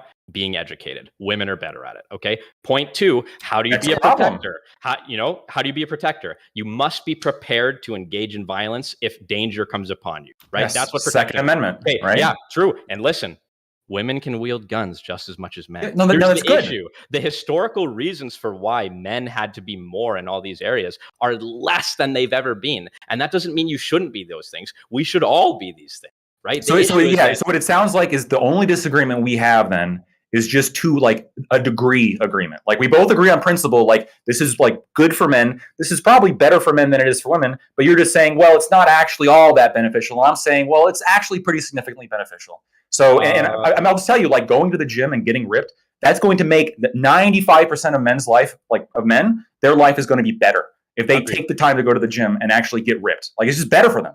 Yeah, but also if women go to the gym and get their booty gains, it's going to be the same shit, right? Like they're not all the gonna... same. Why not? Because it's just not going to like again. It's not critical to the role, right? It's not critical to the role, and it's significantly less. Being attractive is this. Why do you want to doesn't hurt. uphold gender roles? What I mean, I guess I know why you. I find utility in them. Yeah, that gender never, roles that we me asking have a kept man our why he society wants going to for stay a in power. long time. Yeah, and we shouldn't just throw the gender roles away. Lav, can I ask, But Lav, just real quick, Lav, why do you want to get rid of them? I just don't think that they're worth upholding. I think that gender roles are oppressive, and I think that I just don't think that like we can attribute like certain traits to any sex and have it be like a salient point. Like I just don't see it. I think that their biological reality is like that men are like the stronger sex, right? Or the bigger sex. But other than that, like we are capable of the same thoughts, capable of the same logic, capable of the same emotions. What we are capable of is not the same as what we are likely to be, though. When you think of something like aggression, that is a masculine trait, right? But you forget why we are likely to be a certain way is not just biology, and it is certainly more the way that we are socialized. Right. Social constructs are important, is what we're saying now. And why are they important? Because they serve like a utilitarian function. They provide utility when, like again, so you're talking about biological realities. Those biological realities inform the social construct. One of the reasons why like men need to be like a protector and a provider is because when women like get pregnant and give birth, like they are vulnerable and they're like out of work and they're out of commission for a while. And so they need a man to be able to like basically pick up the weight and to be able to be there for her, right? And if you can't do that, then you're not fulfilling your role as a man. So these things are all true, right? The issue is that as time goes on, especially with technology, all of these things diminish, right? Exactly. Surrogacy, every single year, surrogacy becomes more common and more accessible, right? So what happens when, well, that's a long ways down the line, but we need to be prepared, right? For when society comes knocking for our jobs, right? When all of the technology takes away all the traditional roles of masculinity, because computers are better at being smart than men are. Computers are better at being strong than men are. Forklift, you're never going to outlift the forklift, right? Labor jobs are being taken. Yeah, we need to be ready to pivot, right? Just like in a business. When your niche is gone, you need to change. And men are not changing. We're just failing everywhere. We need to adapt. So failing everywhere is a problem. I still think that like the utility coming from these gender roles is significant and significant enough to uphold them. And like the actual things advocated for are just good, generally speaking. So there's no reason why we shouldn't discourage it. And finally, you know, I hear this said all the time, especially when I'm talking to like commies. They'll say things like, well, we don't need to work because, you know, the robots are going to take over and then we can all like write poetry and drink coffee all day. I mean, I almost feel like you guys are the ones not preparing for like the current reality and you're sort of banking on this. Well, automation will fix it. I mean, sure, if automation fixes everything, great. And then we don't have to like talk about any problem. We'll just have like some fucking Star Trek universe. But until then, I'm not sure we should bank on robots fixing our problems. We should fix our problems like ourselves right now. Listen, I'm gonna go like maybe full schizo. Okay, so I've been hiding my power level. So I'm an anarcho-primitivist. Do you know what that means? I know what it means, and I'm slightly disappointed. Think that women should be able to kill their children if they're weak. Wait, what? Wait, who said that? What? An anarcho-primitivist? Yes, that's like literally like you should be able to commit an infanticide if your child has like a cleft lip. So the fact that like animals, like that a mother cat will kill its young if it doesn't think they will survive, doesn't mean that human beings should kill their children because cats do. Okay, so you're not an anarcho-primitivist. Yeah, I am. Anarcho-primitivist doesn't mean devolve society into monkeys. It means act more like monkeys than robots. I hate anarcho-primitivists, but I wouldn't summarize your entire political position as killing cleft lip babies. That's okay. You can summarize it however you want. I don't actually want to advocate. I'm more like a syndicalist, right? I don't want to actually move society into primitivism because I'm going to be honest, I'm the only one that would survive, right? You guys would all be dead. And I love you all very much. And I don't want you to die in the jungle. I'm sorry. That's a meme. But point being, like, I think we need to prepare for the reality that most labor will be gone. Most jobs that we can do, computers will be better at in the next 100 years. And so if we're not prepared to live a life without work, if we can't divine purpose without vocation, we're all fucked. So it's funny you say that because my understanding is, and studies have proven this, that as automation has taken jobs off the market, new jobs related to that less automated jobs. Sure. Less jobs that in pay some more. Categories. And well, no, let in me finish every my category. point, please. Just okay, heard. So less jobs in some categories related to automation, sure, but there have been new jobs created in new categories based on the available time that have far exceeded the jobs lost to automation.